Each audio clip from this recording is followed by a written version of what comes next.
Fire. Hello guys. Fire आप सभी को एक जरूरी जानकारी दे दूं। स्माइल इस पाठ का अगला भाग आपको हमारे टेलीग्राम चैनल पर मिलेगा। ओपन बुक 1 जल्दी से नीचे दिए गए लिंक को चेक करें और टेलीग्राम चैनल ज्वाइन कर लें। रॉकेट वहीं पर आपको इस कहानी का अगला पार्ट सबसे पहले देखने को मिलेगा।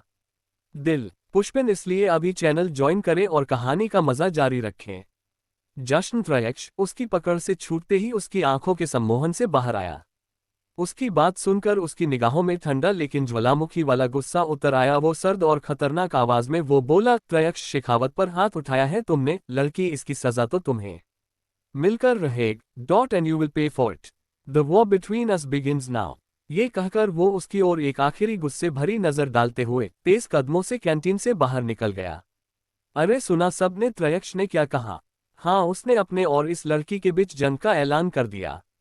हाँ, अब तो ये लड़की पक्का हारेगी क्योंकि त्रयक्ष जीतने के लिए हर सही गलत तरीका अपनाएगा।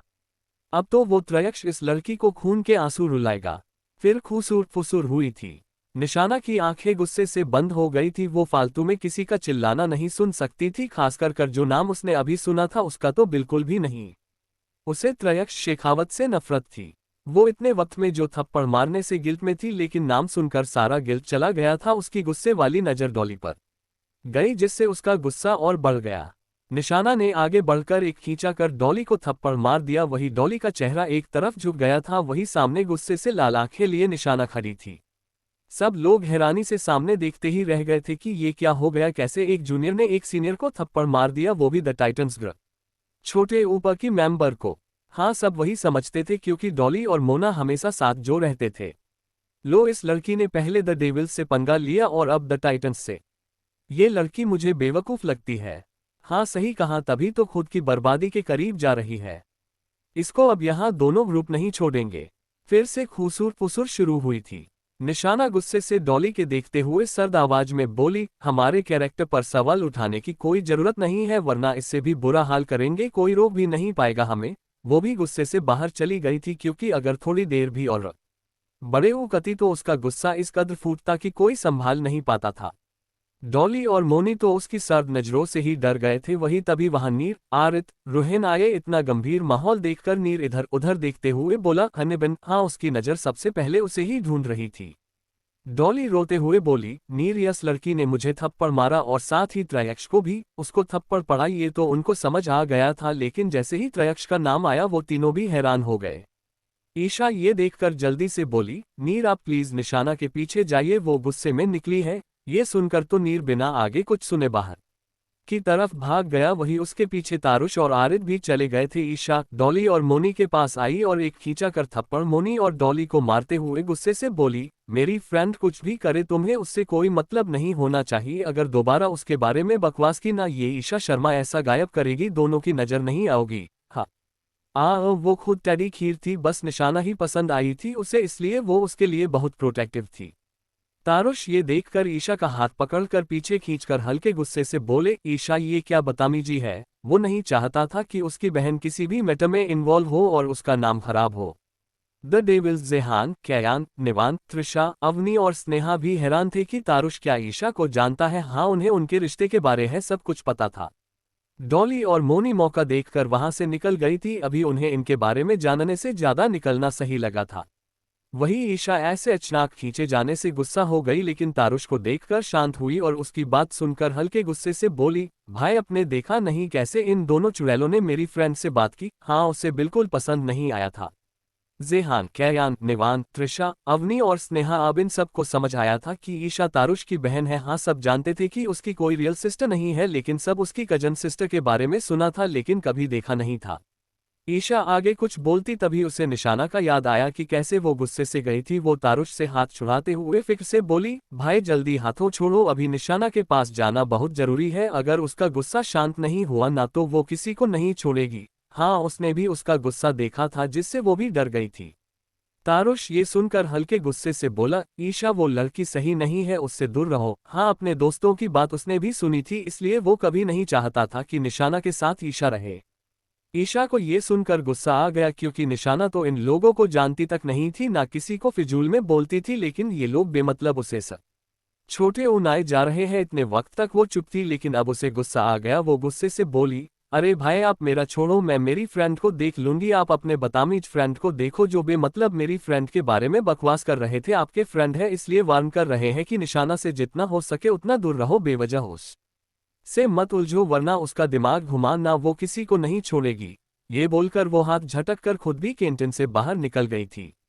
ईशा को ये सुनकर गुस्सा आ गया, क्योंकि निशाना तो इन लोगों को जानती तक नहीं थी, ना किसी को फिजूल में बोलती थी, लेकिन ये लोग बेमतलब उसे सुनाए जा रहे हैं। इतने वक्त तक वो चुप थी, लेकिन अब उसे छोटे उससा आ गया। वो गुस्से से बोली, अरे भाई आप मेरा छोड़ो, मैं मेरी फ्रेंड को देख लूंगी। आप अपने बदतमीज फ्रेंड को देखो जो बेमतलब मेरी फ्रेंड के बारे में बकवास कर रहे थे।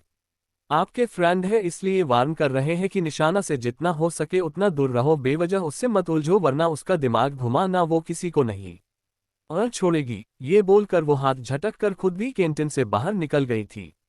तारुश जाती हुई ईशा को घूरने लगा था। वही कयान गुस्से से बोला, ये इतनी बेवकूफ लड़की तुम्हारी बहन कैसे हो सकती है। हाँ, उसे ईशा की बात पर गुस्सा आया था। जेहान भी सख्ती से बोला, ये बदतमीज लड़की फिर कुछ बेवकूफ़ी करेगी। निवान ये सुनकर बोला, सॉरी टू से ब्रो, लेकिन अब तेरी बदतमीज बहन को त्रयक्ष से कोई नहीं बचा पाएगा। सब लोग अपने दोस्त को अच्छे से जानते थे।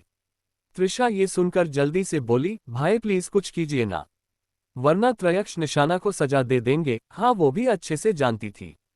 स्नेहा ये सुनकर हल्के गुस्से से बोली, तुम क्यों उस बदतमीज को बचाना चाहती हो? डॉट डॉट डॉट डॉट करने दो, जो भी हो उसके साथ वो यही डिजर्व करती है। तुम भूल गई कि कैसे उसने तुम्हें सीढ़ियों से धक्का दिया था और तुम्हें चोट लगी थी। त्रिशा ये सुनकर मासूमियत से बोली, हाँ मैं मानती हूँ उसकी गलती है, लेकिन जेहान सख्त आवाज में बोला, एक लफ्ज भी उस लड़की की तरफदारी में नहीं। त्रिशा उसकी तेज आवाज सुनकर डर गई, जिसे देखकर अवनी बोली, जेहान क्या कर रहे हैं आप? त्रिशा डर रही हैं। हाँ, वो भी जानती थी कि उसको ऊंची आवाज में बात करना बिल्कुल भी पसंद नहीं है। जेहान को गलती का एहसास होता है तो वो उसका सर सहलाकर बोला, सॉरी बेटा। उनके लिए त्रिशा एक छोटे बच्चे की तरह ही थी। त्रिशा ने भी जेहान को गले लगा लिया। वही कयान बोला, चलो घर चलते हैं। त्रयक्ष कहाँ गया होगा ये तो उन्हें पता नहीं था, इसलिए सब ने हाँ में सर हिला और घर के लिए निकल गए। योजक चिन्ह योजक चिन्ह योजक चिन्ह योजक चिन्ह योजक चिन्ह। स्पोर्ट्स रूम में निशाना लगातार गुस्से से बिना ग्लव्स पहने पंचिंग बैग पर मारे जा रही थी। उसे एहसास ही नहीं था कि उसके हाथ से अब हल्का हल्का ब्लड निकलने लगा है। तभी किसी ने आकर उसके हाथ रोक दिए, जिससे वो गुस्से से भर गई। उसने जलती हुई निगाहों से सामने देखा जहां पर नीर था। ये देखकर वो सर आवाज में बोली, सामने से हटिए। उससे गुस्सा बिल्कुल भी बर्दाश्त नहीं होता था। नीर भी एक पल को उसकी आंखों में और उसका सर्द लहजा देखकर डर गया था। वो उसे शांत कराने के इरादे से उसके गालों को थामकर प्यार से बोला, शांत मेरा छोटा भीम, इतना गुस्सा तुम्हारे लिए सही नहीं है। निशाना गुस्से से उसे घूर रही थी, जिसे देखकर नीर उसे गले लगा लेता है और उसका सर सहलाते हुए बोला, शांत। उसे शांत करना बहुत जरूरी था। उसका गुस्सा दूसरों के साथ उसे खुद भी बर्बाद करने की ताकत रखता था। निशाना ने अपने हाथ नीर की पिठ पर कस दिए और गुस्से से बोली, हाउ डेयर। उन सब की हिम्मत कैसे हुई हमसे ऊंची आवाज में बात करने की? मैं उन सब को मार दूंगी। उसे बहुत गुस्सा आया था, लेकिन उसने बस खुद को अनु की कसम की वजह से कंट्रोल किया था। नीर ये देखकर उसका सर सहलाते हुए बोला, हनीबन और भी मौके मिलेंगे उन्हें बर्बाद करने के, बस गुस्से को कंट्रोल करो। हाँ, उसे भी उन लोगों से नफरत ही थी, लेकिन निशाना हद से ज्यादा जरूरी थी। निशाना का गुस्सा शांत ही नहीं हो रहा था। उससे रह रहकर उन सब लोगों ने जो निशाना के साथ किया था वो सब उससे याद आ रहा था। वो सकी आंखों के सामने फिल्म की तरह चल रहा था। वो उस दर्द को तकलीफ को जी रही थी, जिससे और गुस्सा आ रहा था। नीर ये देखकर अब परेशान हो गया था। उसने फोन निकालकर किसी को कुछ मैसेज कर दिया तो सामने से ओके का जवाब आ गया। नीर ने फोन फिर से जेब में रख दिया और निशाना को एक चेयर पर बिठाया और उसके बोतल को उसके मुंह पर लगा दिया ताकि वो पानी पी सके। निशाना की आंखें इस वक्त हद से ज्यादा लाल थी और चेहरा भी ऐसा हो रखा था कि कभी भी खून आ जाएगा। उसे सर में दर्द हो रहा था, लेकिन गुस्से की वजह से ध्यान ही नहीं दे रही थी। वो पानी पीकर गुस्से से बोली, आई विल किल त्रयक्ष शेखावत। उसे उससे अलग ही नफरत थी। नीर ये देखकर कुछ बोलता तभी उस कमरे में भागते हुए रुहेन, आरित और ईशा आए। एक पल को निशाना को देखकर वो भी डर गए थे, लेकिन जल्द ही नॉर्मल हो गए थे। ईशा आगे आते हुए बोली, ओए मेरा लाल बम का गोला, टेंशन मत ले, उन सबको अच्छे से सुना कर आई हूं, शांत हो जाओ तुम। डॉट डॉट डॉट इतना गुस्सा सेहत के लिए अच्छा नहीं है। रुहेन ये सुनकर स्माइल करते हुए बोला, बिल्कुल सही कहा। निशाना ने गुस्से से घुरा तो वो हड़बड़ा गया। वही आरित ये देखकर उसकी नाक पकड़कर खींचते हुए बोला, इन गुस्से से अपने दुश्मनों को डराना तुम्हारे भाई नहीं डरते हैं। ईशा ये सुनकर खुशी से बोली, बिल्कुल सही कहा। चल अब इन बकवास लोगों को छोड़, इन सब को तो बकवास की ही आदत है। तुम पते की न्यूज़ सुनो, कल मेरा बर्थडे है तो तुम सब लोग जरूर आना। वो अपने बैग से इनविटेशन निकालकर सबकी तरफ बढ़ा देती है। हाँ, उसने मूड सही करने के लिए ही कहा था। निशाना ये देख जर सर्द आवाज में बोली, हमें घर जाना है। अभी वो चाह कर भी नॉर्मल नहीं हो पा रही थी। कोई कुछ बोलता उससे पहले ही नीर बोला, चलो मैं ड्रॉप कर देता हूँ। उसने इशारे से सबको मना कर दिया था जिससे सब चुप हो गए थे। निशाना तेज कदमों से बाहर निकल गई। वहीं नीर उसका बैग उठाते हुए बोला, कल मिलते हैं। तीनों ने हाँ में सर हिला दिया। वहीं नीर जल्दी से निशाना के पीछे चला गया और ये तीनों भी चले गए। नीर अपनी कार में निशाना को लेकर निकल गया। वहीं आरित और तारुष भी एक कार से चले गए। ईशा को लेने ड्राइवर आ गया था तो वो भी चली गई थी। योजक चिन्ह, योजक चिन्ह, योजक चिन्ह। निशाना की नफरत किस हद तक जाएगी? नीर ने किसको मैसेज किया था? मल्होत्रा फैमिली को सबक मिल पाएगा, ये जानने के लिए पढ़ते रहिए। नीर अपनी कार में निशाना को लेकर निकल गया। वहीं आरित और तारुष भी एक कार से चले गए। ईशा को लेने ड्राइवर आ गया था तो वो भी चली गई थी। योजक चिन्ह, योजक चिन्ह, योजक चिन्ह, योजक चिन्ह, योजक चिन्ह। एक बिल्डिंग जिसके पार्किंग में नीर की कार आकर रुकी, उसमें से निशाना बाहर निकली और अंदर की तरफ चली गई। उसे गुस्सा बर्दाश्त नहीं होता था। वहीं नीर ये देखकर नामे सर हिला दिया और गाड़ी खड़ी कर खुद भी उसके पीछे पीछे चला गया। निशाना और नीर लिफ्ट से फ्लोर नंबर 5 में आए और एक फ्लैट के सामने आकर खड़े हो गए जिसके बाहर बड़े बड़े अक्षरों में smiling face, happy home, smiling face लिखा हुआ था। निशाना ने बेल बजाई तो गेट खुल गया। इसी के साथ सामने अनु खड़ी थी जिसे देखकर निशाना उसके गले लग गई। उसे इस वक्त सच में अनु की बहुत जरूरत थी। वहीं अनु भी उसका सर सहलाने लगी थी। नीर शांति से हाथ बांधे खड़ा उन दोनों बहनों को ही देख रहा था। अनु निशाना को अंदर लाए और उसे सोफे पर बैठाया। तब तक नीर एक पानी का ग्लास लाकर अनु को दे देता है। अनु वो ग्लास निशाना के मुंह से लगा देती है। निशाना पानी पीने लगती है। अनु की नजर इस बीच निशाना किया आंखों पर गई जिससे उसके चेहरे पर फिक्र दिखने लगी थी। वो पानी पीने के बाद ग्लास साइड में रखकर उसका चेहरा हाथों में थाम कर बोली, शाना बच्चा इतना गुस्सा मत करो। हाँ, निशाना का गुस्सा उसकी खुद की ही जान ले सकता था। निशाना ये सुनकर गुस्से से सर्द आवाज में बोली, नोदी माँ, उन घटिया लोगों को देखते ही नफरत होने लगती है। मन करता है कि जान से मार दूं सबको, लेकिन नहीं, जैसे हम तड़पे हैं वो भी तड़पेंगे। उसकी आंखें लाल हो गई थी, बॉडी भी शिविर करने लगी थी। अनु ये देखकर फिक्र से बोली, शाना बच्चा शांत करो खुद को, गहरी सांस लो। उसे पैनिक अटैक आ रहा था। हाँ, उससे गुस्सा कंट्रोल नहीं था। उसके दिलो दिमाग में वो अतीत घूमने लगा था कि निशाना के साथ कितना बुरा हुआ। नीर भी फिक्र से बोली, शाना गहरी सांस लो बच्चा। हाँ, उसकी भी तो जान बसती थी इस लड़की में। निशाना खुद को संभालते हुए गहरी सांस लेने लगी थी लेकिन बॉडी पर बिल्कुल भी कंट्रोल नहीं था। उसकी नाक से हल्का खून आने लगा जिससे अनु परेशान हो गई। वो कुछ बोलती उससे पहले ही निशाना की आंखें बंद हो गई और वो सोफे पर गिर पड़ी थी। अनु ये देखकर फिक्र में आ गई थी क्योंकि वो जानती थी कि निशाना की कंडीशन कैसी है। उसने हैंडल भी की थी। वो जल्दी से बोली, नीर आप शाना की नाक बंद कीजिए जिससे ये होश में आ जाए वरना बेहोशी में दम घुट जाएगा इनका। ये सुनकर नीर ने जल्दी से निशाना की नाक बंद कर दी। वहीं निशाना ने इसी के साथ गे हरी सांस खींची। उसकी आंखें भी हल्की खुल गई थी लेकिन उसकी बॉडी बुरी तरह से शिविर कर रही थी। अनु ये सुनकर फिक्र से बोली, नीर आप शाना को रूम में लेकर चलिए। नीर ने ये सुनकर तुरंत निशाना को गोद में उठाया और वो रूम की तरफ बढ़ गए। इस बीच भी निशाना की बॉडी धुज रही थी। रूम में नीर ने निशाना को बेड पर लेटाया। वहीं निशाना की बॉडी को इतना शिविर करते देखकर नीर हल्के गुस्से से बोला, अनु जल्दी इंजेक्शन लाओ। उसने भी ये कंडीशन पहले देखी थी। वो जानता था इसके रिजल्ट भयानक ही है निशाना के लिए। निशाना को अभी कोई सेंस नहीं था कि उसके साथ क्या हो रहा है। अनु जल्दी से कबर्ड में रखा एक बॉक्स उठाकर लाए, एक इंजेक्शन रेडी किया और जल्दी से निशाना के हाथ में लगा दिया था। इंजेक्शन लगाते ही निशाना की आंखें धीरे धीरे बंद हो गई और 2 मिनट बाद उसकी बॉडी भी शिविर करना बंद हो गई थी। वो उस इंजेक्शन से नींद में चली गई थी ताकि उसका माइंड शांत हो और बॉडी भी रिएक्ट करना बंद करे।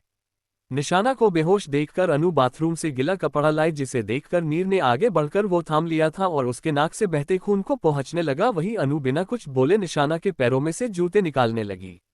अनु ने जूते निकाले तब तक नीर ने भी ब्लड साफ कर दिया था। वो निशाना का सर सहलाने लगा था।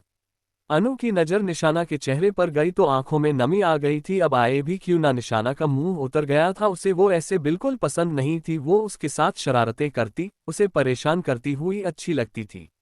अनु की आंखों से आंसू बह निकले थे। निशाना की कंडीशन ऐसा होना मतलब निशाना का उससे हमेशा हमेशा के लिए दूर होना, जिससे वो किसी भी कीमत पर उसे नहीं पा सकेगी, उसे नहीं खोना था। वो उसके लिए उसका परिवार, उसकी बहन, सबसे बड़ी बात बेटी, उसका सब कुछ थी वो।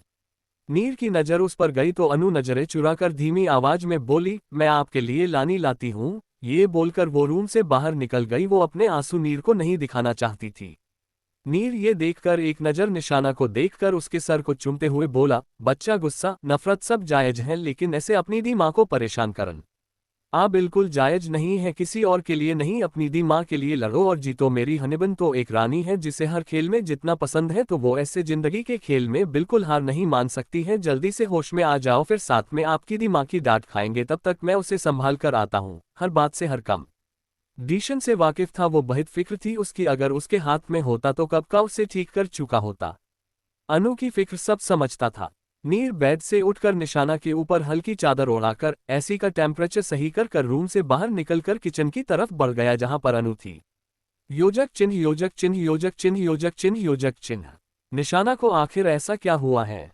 निशाना को क्या तकलीफ है जिससे नीर और अनु डरे हुए हैं? नीर अनु का क्या रिश्ता है? निशाना कैसे अपने दुश्मनों का सामना करेगी? ये जानने के लिए पढ़ते रहिए। नीर ये देखकर एक नज़र निशाना को देखकर उसके सर को चूमते हुए बोला, बच्चा, गुस्सा नफरत सब जायज है, लेकिन ऐसे अपनी दी माँ को परेशान करना बिल्कुल जायज नहीं है। किसी और के लिए नहीं, अपनी दी माँ के लिए लड़ो और जीतो। मेरी हनीबन तो एक रानी है जिसे हर खेल में जितना पसंद है, तो वो ऐसे जिंदगी के खेल में बिल्कुल हार नहीं मान सकती है। जल्दी से होश में आ जाओ, फिर साथ में आपकी दी माँ की डांट खाएंगे। तब तक मैं उसे संभाल कर आता हूँ। हर बात से हर कंडीशन से वाकिफ था वो, बहुत फिक्र थी उसकी। अगर उसके हाथ में होता तो कब का उसे ठीक कर चुका होता। अनु की फिक्र सब समझता था। नीर बेड से उठकर निशाना के ऊपर हल्की चादर ओढ़ाकर एसी का टेम्परेचर सही कर रूम से बाहर निकलकर किचन की तरफ बढ़ गया, जहां पर अनु थी। किचन में नीर किचन में आया, गेट पर ही उसके कदम थम गए, क्योंकि सामने अनु रो रही थी। ये देखकर वो आगे बढ़कर खींचकर उसे गले लगा लेता है, वही अनु उसकी बाहों में आकर रोने लगती है। नीर उसका सर सहलाते हुए बोला, शांत जाना, अगर तुम ही ऐसे कमजोर पड़ जाओगी तो हनीबन को कैसे संभालोगी? अनु ये सुनकर सिसकते हुए बोली, नीर हम कैसे शाना को संभाले? इतने वक्त बाद फिर से ऐसे पैनिक अटैक आना उनकी जान ले सकते हैं। वो क्यों नहीं समझती, उन लोगों को भूल क्यों नहीं जाती? हाँ, उसे सच में बहुत फिक्र थी। नीर ये सुनकर उसे खुद से अलग कर उसके गाल को अपने हाथों में थामकर प्यार से बोला, जाना, बच्ची है वो, उतनी ही जिद्दी और गुस्से वाली भी है। उससे नफरत है इन लोगों से। वो चाहकर भी उनको नहीं भूल पाएगी। हाँ, वो सब जानता था। अनु ये सुनकर उसे देखकर फिक्र से बोली, तो क्या ऐसे ही खुद को तकलीफ देती रहेगी? हाँ, उसे गुस्सा भी आया था। नीर ये सुनकर उसे गले लगाते हुए बोला, नहीं, अगर तुम शाना को अपनी कसम से आजाद कर दो तो वो जैसे चाहे उनके साथ करेगी, होनी नफरत निकालेगी, फिर ऐसी हालत नहीं होगी। हाँ, निशाना कसम में बंधी हुई थी। अनु ये सुनकर हल्के गुस्से से बोली, बिल्कुल भी नहीं, मैं कसम से आजाद नहीं करूंगी।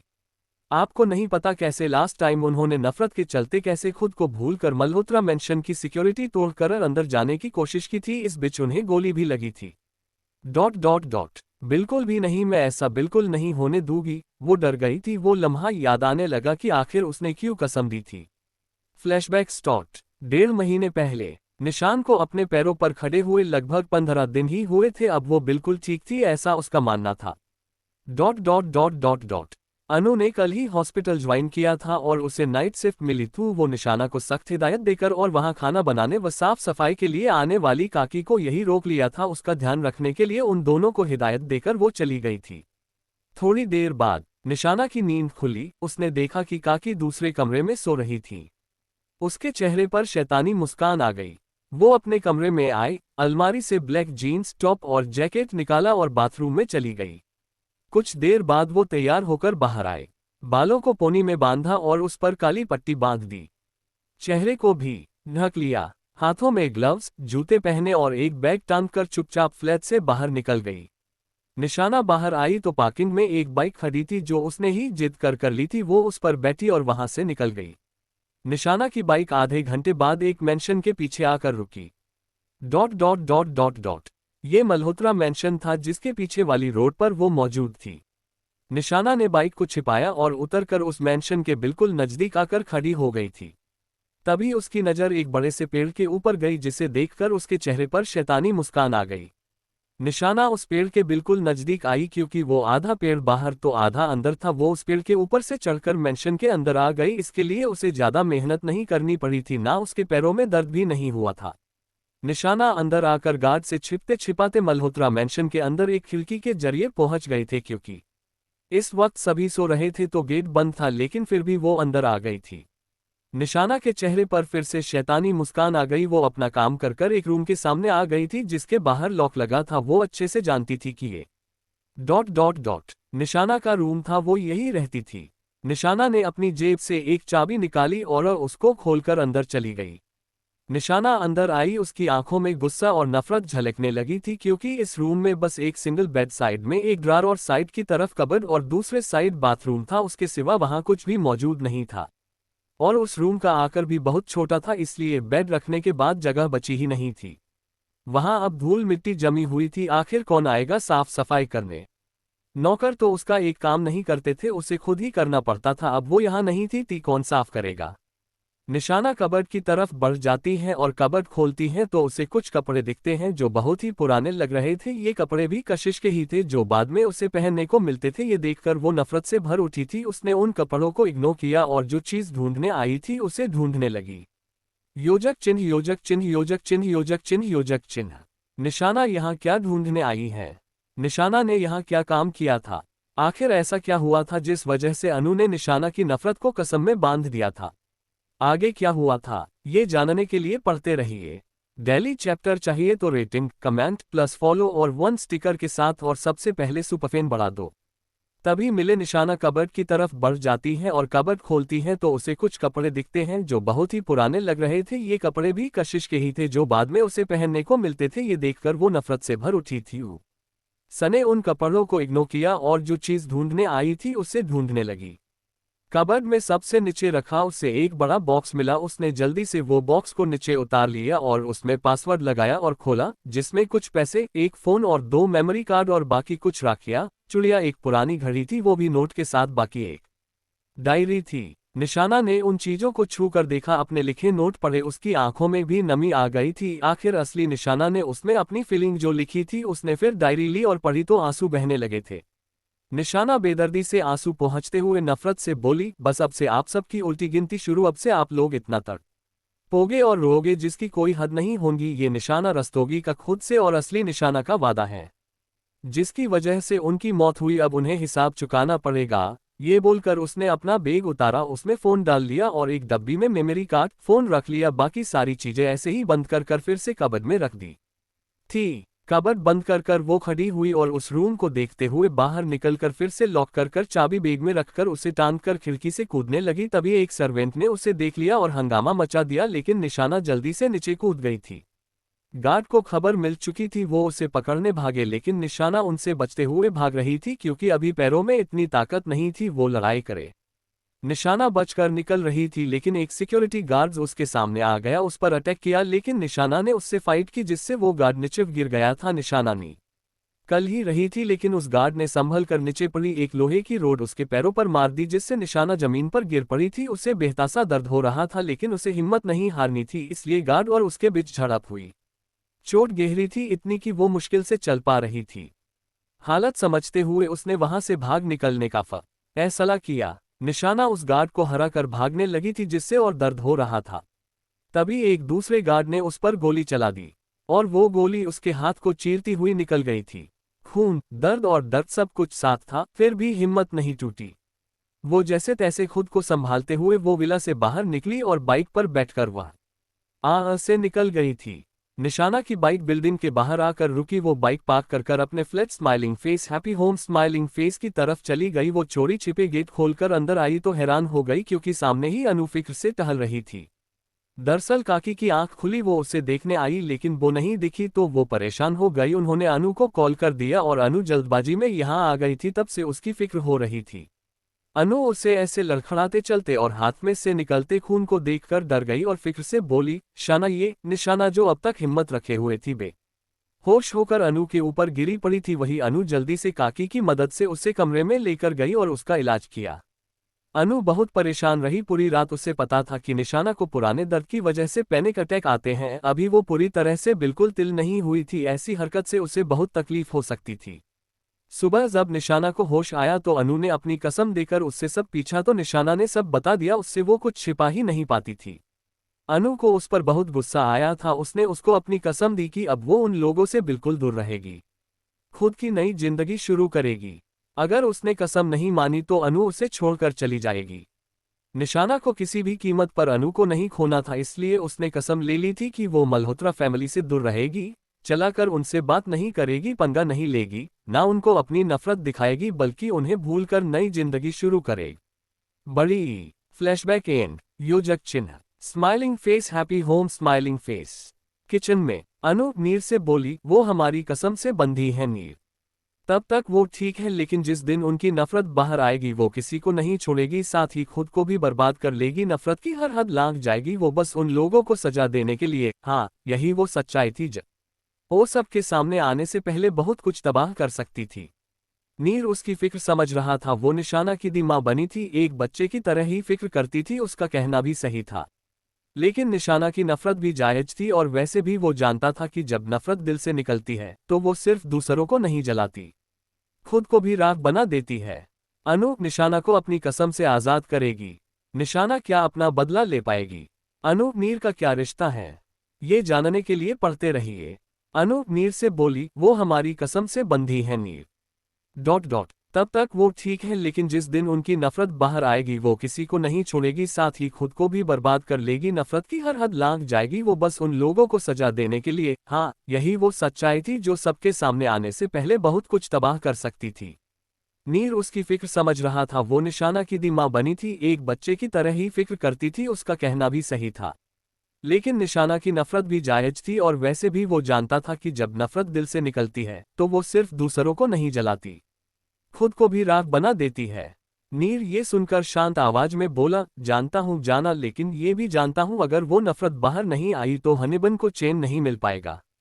अगर चैन नहीं मिलेगा तो आज जैसा हुआ वो होता ही रहेगा। हाँ ये वो भी जानता था। अनु ये सुनकर फिक्र से बोली, तो क्या करूं मैं? शाना को नहीं खो सकती। हाँ उसकी जिंदगी बसती थी निशाना में। नीर ये सुनकर उसके गालों को अपने हाथों में थाम कर बोला, प्यार से बोला, कसम बदल लो अपनी। अनु ये सुनकर कंफ्यूज हो गई थी, क्योंकि वो कसम तोड़ने के लिए कह सकता था, लेकिन कसम कैसे बदले? नीर उसके चेहरे के भावों को देखकर बोला, जाना अपनी कसम बदल लो, मतलब कि तुम बोलो कि बदला जैसे चाहे वैसे ले, लेकिन उसमें उसको कुछ नहीं होना चाहिए। हाँ उसका कहना भी सही था। अनु ये सुनकर एक पल को सोच में पड़ गई थी। उसे नीर की बात सही लग रही थी, लेकिन निशाना का गुस्सा और नफरत। हाँ उसे हाँ बोलना ही होगा, वरना निशाना ऐसे ही खुद की तबीयत खराब कर लेगी और अब उसे बार बार पैनिक अटैक आना उसकी जान ले सकते हैं। वो ऐसा कभी नहीं चाहेगी। अनु ने हाँ में सर हिला दिया। ये देखकर नीर ने उसके गाल को चुम लेता है, जिससे अनु उसे घूरकर देखती है। ये देखकर नीर उसके गाल को काटते हुए बोला, अभी गर्लफ्रेंड हो मेरी, जल्द ही बीवी बन जाओगी। अनु ये सुनकर उसे घूरते हुए बोली, हाँ बन जाऊंगी, लेकिन अभी बनी तो नहीं ना। नीर उसके गाल को फिर से काटते हुए बोला, हम जो भी हो बनोगी तो मेरी ही ना। वो उसे फिर से गले लगा लेता है। वही अनु भी उसे कसकर हक कर लेती है। दूसरी तरफ अमेरिका, रात का वक्त। एक बड़ी सी बिल्डिंग के एक केबिन में दो लड़के मौजूद थे, जिनकी उम्र यही कोई 23 साल के आसपास होंगी। पहला लड़का दूसरे लड़के से बोला, काम हुआ? दूसरा लड़का ये सुनकर बोला, जी सर सारा काम हो गया है, अब हम इंडिया जा सकते हैं। पहले लड़की की आंखों में चमक आ गई। तहज वो सख्त आवाज में बोला, 1 घंटे में फ्लाइट की टिकट बुक करो, हम इंडिया जा रहे हैं। दूसरा लड़का ये सुनकर जल्दी से हाँ में सर हिलाकर बाहर चला जाता है। आखिर अपने बॉस से सवाल पूछने की हिम्मत तो उसमें थी ही नहीं। पहला लड़का अपनी चेयर से सर टिका कर बैठा होता है। इसकी नज़र अपने टेबल पर रखी एक खूबसूरत सी तस्वीर पर जाती है, जो और किसी की नहीं बल्कि निशाना की थी, लेकिन 1 साल पुरानी। उसमें भी वो अच्छी लग रही थी। लड़का उस तस्वीर को देखते हुए बोला, फाइनली 1 साल बाद में कल तुमसे मिलूंगा। नाराज और गुस्सा तो बहुत होंगी तुम, लेकिन सब झेल लूंगा। आखिर तुम्हें बिना बताए तुमसे दूर चला आया था, लेकिन जैसे हर बार मानता था ना, वैसे ही मना भी लूंगा। जानता हूं मेरी शाना कभी अपनी बड्डी से गुस्सा रह ही नहीं सकती है। दूसरी तरफ इंडिया में smiling face happy home smiling face. रात 10 बजे। निशाना अभी तक बेहोश थी लेकिन धीरे धीरे उसे होश आने लगा। उसने आंखें खोली तो उसे सीलिंग नजर आई। इसी के साथ उसके कानों में अनु की फिक्र भरी आवाज आई, शाना ठीक हो बच्चा। वो और नीर उसके उठने का ही इंतजार कर रहे थे। निशाना बेड पर बैठते हुए बोली, हाँ दी माँ हम ठीक हैं। हाँ वो ऐसे अटैक आने पर बेहोश होने के बाद नॉर्मल बिहेव करती थी। नीर और अनु भी उसके पास ही आ गए थे। उन्हें देखकर निशाना को फिर याद आने लगा कि क्या हुआ था। उसके चेहरे पर हल्का हल्का गुस्सा नजर आने लगा था। ये देखकर नीर बोला, हने बन आपकी दी माँ को आपसे बात करनी है। निशाना ने ये सुनकर कंफ्यूजन से अनु की तरफ देखा तो अनु उसका एक हाथ अपने दोनों हाथों में लेकर बोली, हर बार ऐसी कंडीशन कर बस अपनी दी माँ की जान निकालनी है ना। निशाना ने क्यूटली नामे सर हिला दिया जिसे देखकर अनु उसके सर सहलाते हुए बोली, बस ये मासूमियत खो ना जाए इसलिए आपको पर रोमिस से बांधा था, लेकिन आपकी नफरत आपको अंदर ही अंदर तकलीफ दे रही है जो हम बिल्कुल भी नहीं चाहते कि आपको तकलीफ हो, इसलिए आपको आज उस कसम से आज़ाद करते हैं। जिस हद तक नफरत करनी है करो, नफरत की हद पार करनी है वो भी करो। ... लेकिन याद रखना इसमें आपको एक खरोच भी नहीं आनी चाहिए। आपकी दी माँ आपके बिना मर जाएगी। वही ये सुनकर नीर ने उससे घुरा। निशाना अनु को हक करते हुए बोली, दी माँ ना तो हम खुद को कुछ होने देंगे और ना आपको। नीर ये देखकर बोला, मैं भी हूं। ये सुनकर दोनों ने उसे भी गले लगा लिया था। अब निशाना अपनी नफरत में किस हद तक जाएगी? वो लड़का कौन था? क्या निशाना उसको जानती है? त्रयक्ष अपने थप्पड़ का बदला निशाना से कैसा लेगा, ये जानने के लिए पढ़ते रहिए। निशाना अनु को गले लगाते हुए बोली, दी माँ ना तो हम खुद को कुछ होने देंगे और ना आपको। हाँ वो अब कसम से आज़ाद हो गई थी, अपने दुश्मनों को नहीं छोड़ेगी। नीर ये देखकर मुस्कुराया, मैं भी हूं। ये सुनकर दोनों ने उसे भी प्यार से गले से लगा लिया। योजक चिन्ह योजक चिन्ह योजक चिन्ह। अगली सुबह 8 बजे। स्टालिक टी रेसेंट निवर्सिट काल्पनिक नाम। निशाना आज फिर कॉलेज आई थी। क्योंकि उसने कुछ महीने पहले ही ज्वाइन किया था इसलिए वह छुट्टियां करके अपनी अटेंडेंस कम नहीं करना चाहती थी। वैसे भी ईशा की बर्थडे पार्टी तो रात को थी। जैसे ही वह कॉलेज में एंटर हुई अचानक कोई उसके गले लग गया। उसने देखा ईशा थी। ईशु तुम? निशाना हैरानी से बोली, आज तो तुम्हारी पार्टी है, तुम घर पर होनी चाहिए थी। ईशा मुस्कुराए, ओहो अब जब तुम कॉलेज आए हो तो मैं भी आ गई। वैसे भी पार्टी तो रात की है ना, घर पर क्या करती? निशाना मुस्कुरा दी, हैप्पी बर्थडे, जन्मदिन का केक, गॉड ब्लेस यू दिल। ईशा झट से बोली, thank you. Smiling face smiling face. दोनों अपनी क्लास की ओर बढ़ चली। रास्ते में स्टूडेंट्स उन्हें घूर रहे थे और खुसर पुसर भी शुरू हो गई थी। ग्रेटर देन, इस लड़की की हिम्मत देखो, कल की हरकत के बाद भी कॉलेज आ गई। बचेगी थोड़ी। त्रयक्ष को कोई कुछ करे और वो बदला ना ले, ऐसा हो सकता है क्या? उद्धरण चिन्ह। सुनो, ये द टाइटंस ग्रुप के भी काफी करीब है। ओह माय गॉड, मतलब अब द टाइटंस और द डेविल्स के बीच लड़ाई होगी। हाँ मुझे भी ऐसा ही लग रहा है। निशाना को कोई हैरानी नहीं थी। उसे पता था कि कल की वजह से आज हर कोई उसे जानता होगा। ईशा और निशाना उन सब की बातें इग्नोर करती हुई अपनी क्लास की तरफ बढ़ गईं। योजक चिन्ह योजक चिन्ह योजक चिन्ह। क्लासरूम में कुछ स्टूडेंट्स अब भी उसी टॉपिक पर बातें कर रहे थे। Greater than, oh my god, Trayaksh ने कल क्या कर दिया? आज तो ये लड़की डर से कांपेगी। उद्धरण चिन्ह। मुझे तो इसे डरते हुए देखना है। जब वो पूरी क्लास के सामने उछलेगी ना, बड़ा मजा आएगा। पर यार वो कितनी इनोसेंट और प्यारी है। हाँ, और उसी प्यारी लड़की ने त्रयक्ष द डेविल्स के लीडर को थप्पड़ मार दिया। उद्धरण चिन्ह। अब तो भुगतना पड़ेगा। देखो निशाना आ गई। सब स्टूडेंट जो उसकी बेंच को ही देख रहे थे सब साइड होकर अपनी जगह पर सीधे तरीके से बैठ गए थे। निशाना और ईशा क्लास में आई। उन्हें आज हद से ज्यादा शांति महसूस हो रही थी। ट्रिन ट्रिन, ईशा का फोन बजा जिससे ईशा निशाना को देखकर बोली, मोम का कॉल है, मैं बात कर आती हूँ, तुम बैठो। निशाना ने हाँ में सर हिला दिला दिया। वही निशाना को शांति देखकर यकीन हो गया था कि जरूर कुछ गड़बड़ है। वो ध्यान से इधर उधर देखने लगी, उससे कुछ भी नजर नहीं आया। वो अपनी बेंच की तरफ बढ़ गई। निशाना को अपनी बेंच की तरफ जाते देखकर कुछ बच्चे हंसने लगे थे तो कुछ फिक्र कर रहे थे, कुछ डर रहे थे। निशाना जैसे ही अपनी सीट पर बैठी उसे अपने पैरों पर कुछ रेंगता हुआ महसूस हुआ जिससे उसकी सांस अटक गई। उसके चेहरे के एक्सप्रेशन देखकर सब उसे देखने लगे। निशाना ने झुककर नीचे देखा जहां बहुत सारे कॉकरोच थे जो उसके पैरों पर रेंग रहे थे। वो उछलकर अपनी सीट से उठ गई और अपने पैर झाड़ने लगी थी। हाँ, उसे कॉकरोच से डर नहीं लगता था, वो अनाथ आश्रम में पली बढ़ी थी तो कोई ना कोई ऐसे हादसे उसके साथ करता ही रहता था। निशाना को ऐसे निडरता से उन कॉकरोच को हटाते देखकर सब हैरान थे, लेकिन ऐसे झटकने से वो कॉकरोच उड़कर गिरकर बाकी स्टूडेंट पर भी गिरने लगे थे, जिससे पूरी क्लास में हड़कंप मच गया था। सब डर से चीखने लगे थे। निशाना उन सब को ये करते देखकर गुस्से से जोर से चिल्लाई, बेवकूफों की तरह चिल्लाना बंद करो। Dot dot dot dot cockroach है, कोई डायनासोर नहीं। उसकी आवाज इतनी सर्द थी कि सब स्टूडेंट रुक गए थे। निशाना उन कॉकरोच के झुंड से हटकर आगे आते हुए गुस्से से बोली, किसने किया ये सब? उसका डाउट त्रयक्ष पर था, बस कंफर्म होना बाकी था। सब ऐसे निडर देखकर ऐसे ही हैरान थे। उसके सवाल पर सबने चुप्पी साध ली थी। आखिर कोई जवाब नहीं था उनके पास। अगर त्रयक्ष का नाम बताते तो वो नहीं छोड़ता उन्हें, इसलिए सब चुप थे। निशाना ये देखकर और सर्द आवाज में बोली, नहीं बताना मत बताओ, तुम्हारी चुप्पी ने सब बता दिया है। इन सब के पीछे त्रयक्ष शेखावत है। हाँ, ये लोग बस उसी के डर से चुप रह सकते थे, बाकी नहीं। निशाना के बोलने के अंदाज पर सब उसे देखने लगे थे, जो गुस्से से सर्द नजरों से उन्हें ही घूर रही थी। निशाना उन सब को गुस्से से देखते हुए नीचे झुकी और झुककर उन कॉकरोच को अपने दोनों में हाथों में भरकर सारे स्टूडेंट के ऊपर उछाल दिया, जिससे लड़के क्या लड़कियां अभी चीखने लगी थी। निशाना ये देखकर सर्द मगर गुस्से से बोली, ये तुम सबके चुप रहने की पनिशमेंट है। ये बोलकर वो क्लास से बाहर निकल गई थी और पीछे डर से चिल्लाते स्टूडेंट को छोड़कर। निशाना बाहर आई तो ईशा नहीं दिखी। तभी उसके फोन पर ईशा का मैसेज आया कि घर पर इमरजेंसी की वजह से उसे घर निकलना पड़ा और भी वो इन्फॉर्म नहीं कर पाई। ये देखकर उसने नामे सर हिलाया और त्रयक्ष को ढूंढने के लिए निकल गई। आखिर उसे भी तो इस बात का जवाब देना था। स्टूडेंट चीखते हुए क्लास से बाहर निकलते, जिससे सबका ध्यान उनकी तरफ आ गया था। वहीं निशाना आगे बढ़ती हुई बोली, सारे के सारे ओवर ड्रामेबाज हैं। ये बोलकर वो कैंटीन का बड़ी ही तरफ बढ़ गई, क्योंकि त्रयक्ष वहां हो सकता है। अगर वहां नहीं हुआ तो उसे ये पता चल जाएगा कि वो कहाँ होगा। योजक चिन्ह योजक चिन्ह योजक चिन्ह योजक चिन्ह योजक चिन्ह। निशाना अब त्रयक्ष के साथ क्या करेगी? निशाना अब कैसे अपने दुश्मनों से बदला लेगी? त्रयक्ष निशाना के लिए कौन सी नई मुसीबत खड़ी करेगा? आज रात पार्टी में क्या धमाके होंगे? ये जानने के लिए पढ़ते रहिए।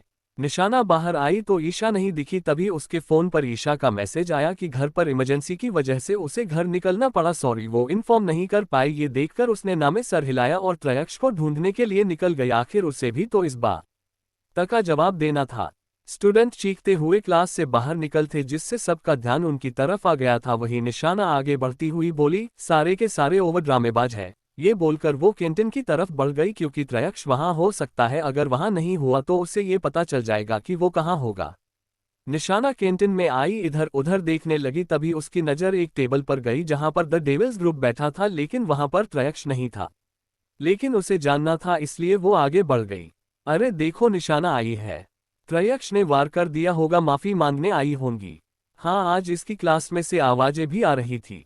जो भी मजा आएगा। वैसे भी मुझे ऐसे ड्रामे देखना पसंद है। हाँ, मुझे भी। और इसका घमंड और गुरूरू दोनों ही मुझे नहीं पसंद। हाँ, टूटना चाहिए घमंडी कहीं की। निशाना को कैंटीन में देखते ही स्टूडेंट की खुसुर फुसुर हुई। जेहान, कैयान, निवान, तारुष, त्रिशा, अवनी, स्नेहा बैठे हुए थे। निशाना उनकी तरफ आई और सख्त आवाज में बोली, त्रयक्ष शेखावत कहाँ है? उसकी आवाज से सबका ध्यान उसकी तरफ आया। वही स्नेहा ये सुनकर बोली, ओह, अब त्रयक्ष को फंसाने का इरादा है क्या? निशाना की नजरें सर्द हो गई थी ये बकवास सुनकर। उसने वहां टेबल पर रखी पेस्ट्री उठाकर स्नेहा के मुंह पर दे मारी, जिससे सब मुंह खोले देखने लगे। ओह माय गॉड, इस लड़की ने स्नेहा मैम के साथ क्या कर दिया? पहले त्रयक्ष सर से पंगा, अब उनकी टीम की मेंबर से भी। ये लड़की या तो बेवकूफ है या पागल। सही कहा, वरना अपने लिए प्रॉब्लम कौन क्रिएट करता है? लेकिन इसने स्नेहा मैम को क्यों पेस्ट्री मारा होगा? इस लड़की को तो लड़ाई की आदत है, पहले डॉली से की थी, अब इनसे। हाँ, ये हर किसी लड़ती ही रहती है। एक बार फिर खुसुर फुसुर हुई थी। स्नेहा तो हकीम की रह गई थी कि ये क्या हो गया। वही निशाना उस प्लेट को उसके चेहरे पर मसलते हुए सख्त आवाज में बोली, अगर अब दोबारा हमारे बारे में बकवास की ना तो हमसे बुरा कोई नहीं होगा। इस बार ये पेस्ट्री की जगह तुम्हारा चेहरा दीवार पर मार देंगे, जिससे तुम किसी को फंसाने लायक नहीं रहोगी। अब जब अनु ने कसम वापस ले ली थी, वो कोई रहम नहीं करेगी। त्रिशा ने मुंह पर हाथ रख लिया था। वही अवनी, कैयान, जेहान, निवान, तारुष भी हैरान हो गए थे।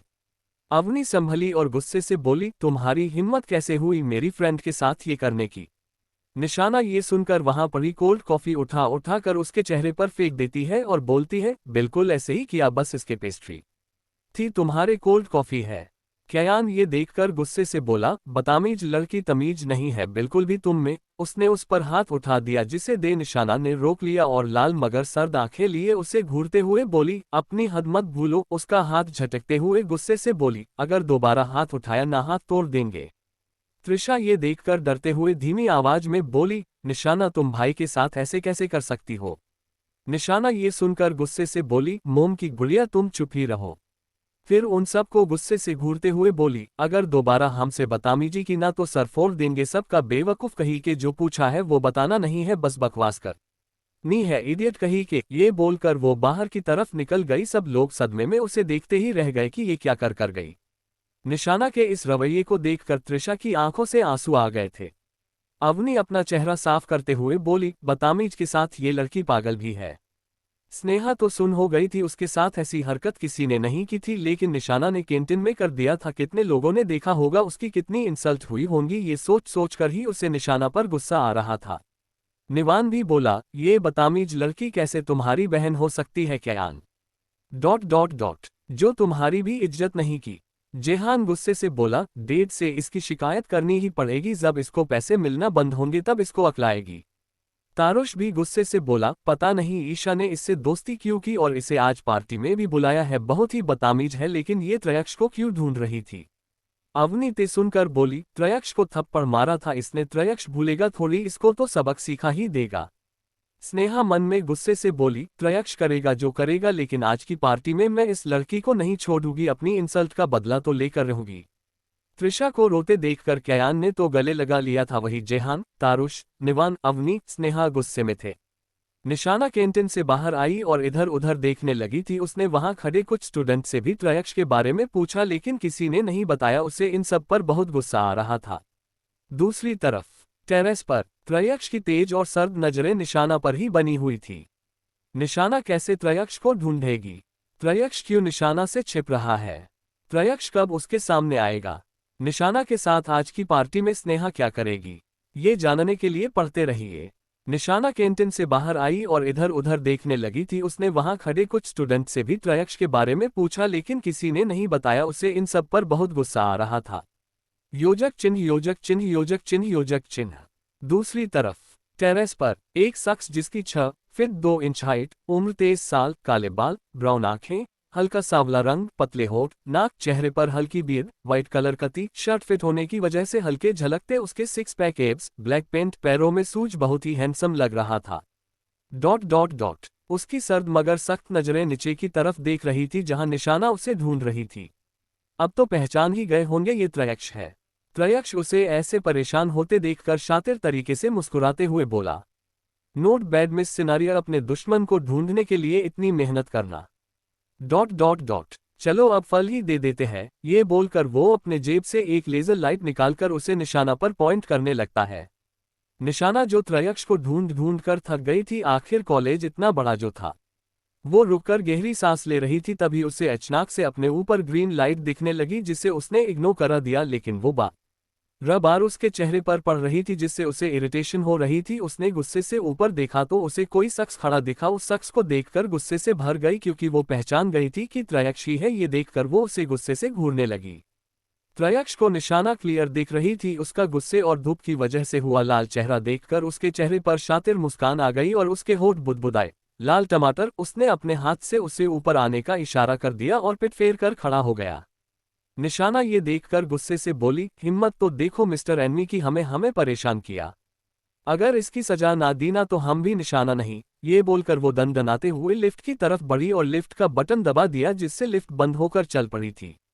योजक चिन्ह, योजक चिन्ह, योजक चिन्ह, योजक चिन्ह। टेरेस पर त्रयक्ष की सर्द मगर सख्त नजरें गेट की तरफ ही जमी हुई थी, क्योंकि वो निशाना का इंतजार कर रहा था।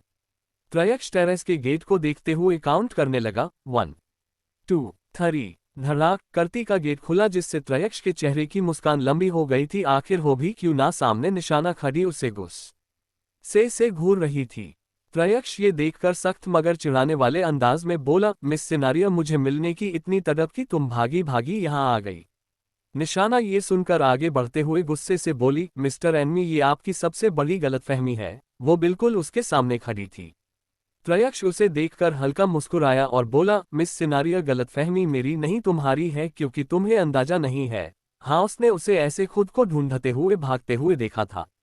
निशाना गुस्से से उसका कॉलर पकड़ लेती है और बोलती, बकवास बंद कीजिए, और हिम्मत कैसे हुई हमें परेशान करने की। त्रयक्ष अभी जो शांति से बात कर रहा था, लेकिन ये देखकर उसकी नजरें सर्द हो गई थी। आज तक किसी की इतनी हिम्मत नहीं हुई थी जो आज निशाना ने की थी।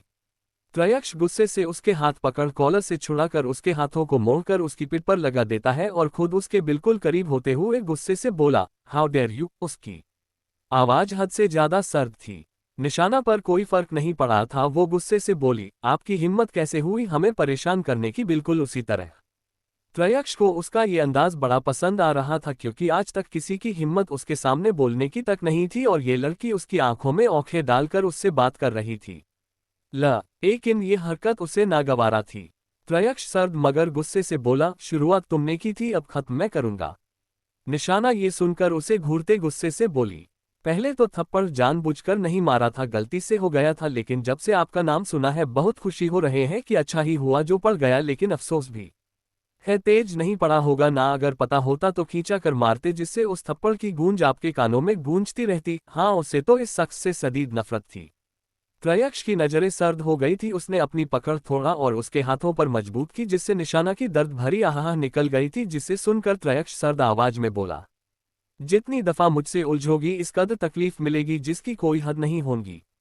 निशाना ये सुनकर गुस्से से बोली, अगर मोहब्बत होती तो सोच लेते, लेकिन आपसे बेइंतहा नफरत है जिसकी भी कोई हद नहीं है। आपको खाक करने के लिए खुद भी खाक होना पड़े वो भी मंजूर है। त्रयक्ष ये सुनकर सर्द आवाज में बोला, नफरत करने की वजह बता तो फिर मैं भी शिद्दत से नफरत निभाऊंगा। हाँ, उसे भी तो जानना था कि आखिर ये लड़की क्यों इतनी नफरत करती है। निशाना ये सुनकर गुस्से से बोली, अपनी हरकत भूलने की आदत आपको होगी, हमें बिल्कुल भी नहीं। अगर सच में वजह भूल गए हो तो dot dot dot dot dot याद करो, आज से 10 महीने पहले आपने एक लड़की के साथ क्या किया था, वो कभी नहीं भूल सकती थी। त्रयक्ष ने जैसे ही ये सुना उसकी पकड़ निशाना पर से बिल्कुल ढीली हो गई थी। वो बेख्याली से उसे देखने लगा था। त्रयक्ष और निशाना की नफरत किस हद तक जाएगी? आखिर 10 महीने पहले क्या हुआ था? क्या निशाना के नफरत करने की वही वजह थी या फिर कोई और? पार्टी में कौन से नए तमाशे होंगे, ये जानने के लिए पढ़ते रहिए। टेरेस पर निशाना ये सुनकर गुस्से से बोली, अपनी हरकत भूलने की आदत आपको होगी, हमें बिल्कुल भी नहीं। अगर सच में वजह भूल गए हो तो याद करो, आज से 10 महीने पहले आपने एक लड़की के साथ क्या किया था, वो कभी नहीं भूल सकती थी। त्रयक्ष ने जैसे ही ये सुना उसकी पकड़ निशाना पर से बिल्कुल ढीली हो गई थी। वो बेख्याली से उसे देखने लगा था। निशान ये देखकर हंसते हुए बोली, क्या हुआ, याद आ गई अपनी गलती? त्रयक्ष ये सुनकर उसकी गर्दन पकड़ते हुए सर्द आवाज में बोला, झूठ बोलने की कोशिश भी मत करना, वरना डॉट डॉट डॉट डॉट उद्धरण चिन्ह। उसे यकीन नहीं हो रहा था कि क्या सच में वो लड़की ये थी।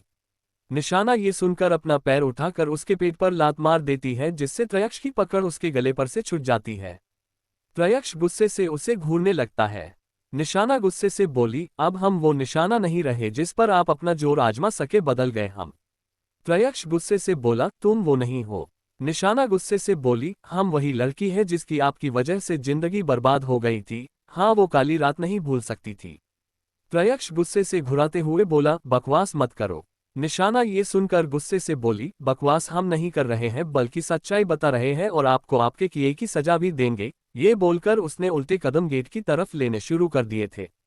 त्रयक्ष उसकी आंखों में ही देख रहा था खुद के लिए, जिसमें बेइंतहा नफरत दिख रही थी, और उसे आज इसकी वजह भी पता चल गई थी, लेकिन उसे बिल्कुल भी यकीन नहीं हो रहा था।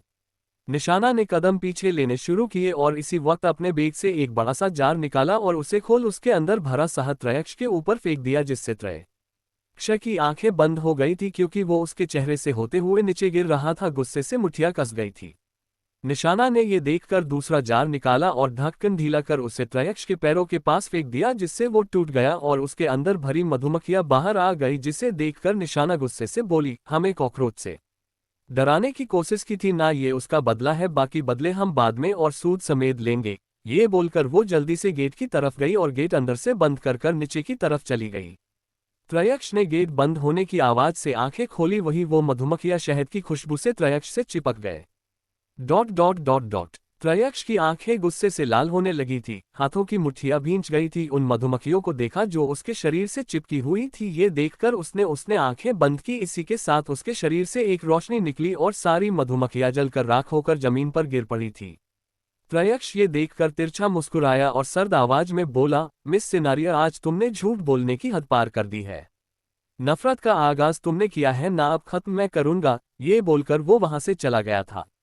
योजक चिन्ह योजक चिन्ह योजक चिन्ह योजक चिन्ह। निशाना सीढ़ियों से उतरते हुए नफरत से बोली, त्रयक्ष शेखावत, आपने हमारी जिंदगी बर्बाद की थी ना, अब हमारी बारी। आज एक सच से रूबरू करवाया है, जिस दिन और सच से रूबरू करवाएंगे उस दिन हमारे सामने झुके मिलोगे। ये बोलकर वो वहां से क्लास की तरफ चली गई थी। निशाना ने लगातार 2 क्लास अटेंड की, फिर कोई क्लास नहीं थी तो वो घर के लिए निकल गई थी, क्योंकि फिर वो अकेली ही बोर होती। आज तो नीर, आरित और रूहेन तीन वो भी कॉलेज नहीं आए थे। वो अपने फादर के बिजनेस के सिलसिले में तीनों दूसरे शहर गए थे। वो कल आने वाले थे, इसलिए आज की पार्टी ने भी नहीं आएंगे। योजक चिन्ह योजक चिन्ह। दोपहर 1 बजे। Smiling face happy home smiling face. निशाना केब से अपने घर आ गई थी। निशाना ने बेल बजाई तो अनु ने गेट खोला, जिसे देखकर निशाना के चेहरे पर स्माइल आ गई। वो बोली, दी माँ आप कब आए? अनु ये सुनकर मुस्कुराते हुए बोली, आज डे शिफ्ट नहीं थी, नाइट शिफ्ट थी, इसलिए मैं वापस आ गई। तुम फ्रेश होकर आ जाओ, हम खाना खाते हैं। निशाना ने हाँ में सर हिला दिया। वो बाथरूम में आई, उसकी आंखों से झरझर आंसू बहने लगे थे, जिसकी आवाज बाहर ना जाए इसके लिए निशाना ने सावर ऑन कर दिया था। थोड़ी देर बाद निशाना फ्रेश होकर बाहर आई। वही उसकी आंखें देखकर अनु समझ गई थी कि निशाना फिर रोई है। ये देखकर वो मन में बोली, बच्चा जो किस्मत में नहीं लिखा था उसके लिए खुद को मत खत्म करो। कुछ तो राज था उसकी बातों में, उसने निशाना को कुछ भी नहीं कहा था। अनु और निशाना ने खाना खाया, फिर टैबलेट लेकर रूम में आकर सो गई थी। निशाना अपने रूम में आकर सो गई थी क्योंकि वो बहुत थक गई थी। वही अनु उसे ऐसे सोते देखकर अंदर आई। उसके गालों पर आंसुओं के निशान देखकर उसकी आंखों से भी आंसू निकल गए थे। अनु वही पास बैठकर निशाना का सर सहलाने लगी, जिससे निशाना के माथे के बल कम हो गए थे। उसके चेहरे पर हल्की सी स्माइल आ गई थी, उसकी आंखों में सुकून उतर आया था, जिसे देखकर अनु उसके सर को चूमते हुए बोली, मैं हर वक्त तुम्हारे साथ हूँ। योजक चिन्ह योजक चिन्ह। रात 7 बजे। निशाना की नींद खुली, वो उठकर बैठ गई। फ्रेश होकर बाहर आई तो अनु उसे सोफे पर बैठी हुई दिखी। वो उसकी गोद में सर रखकर लेट गई। वही अनु अपना लैपटॉप साइड में रखते हुए उसका सर सहलाते हुए बोली, नींद पूरी हो गई? निशाना ये सुनकर बोली, हम। अनु के चेहरे पर स्माइल आ गई। वो बोली, तो अब जल्दी से पार्टी में जाने के लिए रेडी हो जाओ। निशाना ये सुनकर मुंह बनाकर बोली, हम नहीं जा रहे हैं। अनु चौंककर बोली, क्यों? निशाना मासूम मुंह बनाकर बोली, ना तो आप साथ चल रही हो, ऊपर से वीर जी, रूहीन और आरिद भी नहीं आ रहे हैं, हम बोर हो जाएंगे। अनु ये सुनकर बोली, लेकिन बच्चा ईशा तो आपकी दोस्त है ना, तो उनके लिए जाओ, आपको वो तो वहां मिलेगी ना, ऊपर से कितने प्यार से उन्होंने इनवाइट किया है, आपको जाना चाहिए। निशाना को उसकी बात समझ आ गई, जिसे दे ही कर इसने क्यूटली हाँ में सर हिला दिया। ये देखकर अनु बोली, चलो हम आज आपकी रेडी होने में हेल्प करते हैं। निशाना ने हाँ में सर हिला दिया। निशाना और अनु दोनों उठकर निशाना के रूम में चले गए थे। अब आगे। निशाना और अनु दोनों उठकर निशाना के रूम में चले गए थे।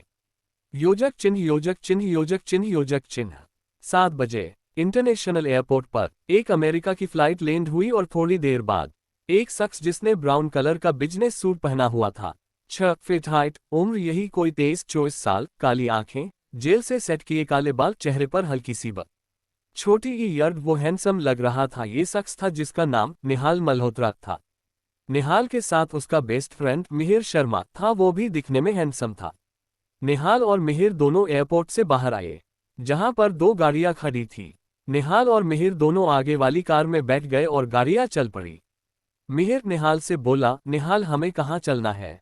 निहाल ये सुनकर मुस्कुराते हुए बोला, ऑफकोर्स पहले मैं शाना से मिलूंगा। मिहिर ये सुनकर बोला, हाँ तो फिर हम दोनों होटल चलते हैं। ... आज ईशा की बर्थडे पार्टी है तो आज सभी आएंगे और सबके साथ निशाना भी आ जाए। निहाल ने हाँ में सर हिला दिया। वही कार होटल की तरफ बढ़ गई थी। योजक चिन्ह योजक चिन्ह योजक चिन्ह योजक चिन्ह। रात 8 बजे। काल्पनिक नाम। एक लग्जरियस और खूबसूरत सी होटल जो आज बहुत खूबसूरत लग रही थी। कहीं मेहमान आ रहे थे। आज इसी खूबसूरत होटल के हॉल में शर्मा फैमिली ने अपनी बेटी ईशा शर्मा की एक ग्रैंड बर्थडे पार्टी थी। होटल के बाहर एक साथ लग्जरियस 5 कारें आकर रुकी थी। पहली कार का गेट खुला, उसमें से पहले मिस्टर रोनित मल्होत्रा, मिसेस वेदिका मल्होत्रा और प्रीता मल्होत्रा, राहुल मल्होत्रा बाहर निकले। दूसरी कार का गेट खुला, उसमें से कयान मल्होत्रा, जेहान मल्होत्रा और त्रिशा मल्होत्रा बाहर निकले। तीसरी कार से मिस्टर विक्रम शेखावत, मिसेस सोनम शेखावत और स्नेहा शेखावत बाहर निकले। चौथी कार से Mr and Mrs Kapoor, Avni Kapoor और निवान कपूर बाहर निकले। पांचवी कार से मिस्टर एंड मिसेस भदौरिया और तारुष भदौरिया बाहर निकले। Malhotra family, Shekhawat family, Kapoor family और भदौरिया फैमिली सभी एक साथ ही अंदर की तरफ बढ़ गए थे। वहीं उनके जाने के बाद मिस्टर कुकरेजा भी आए थे, वो भी अंदर की तरफ बढ़ गए थे।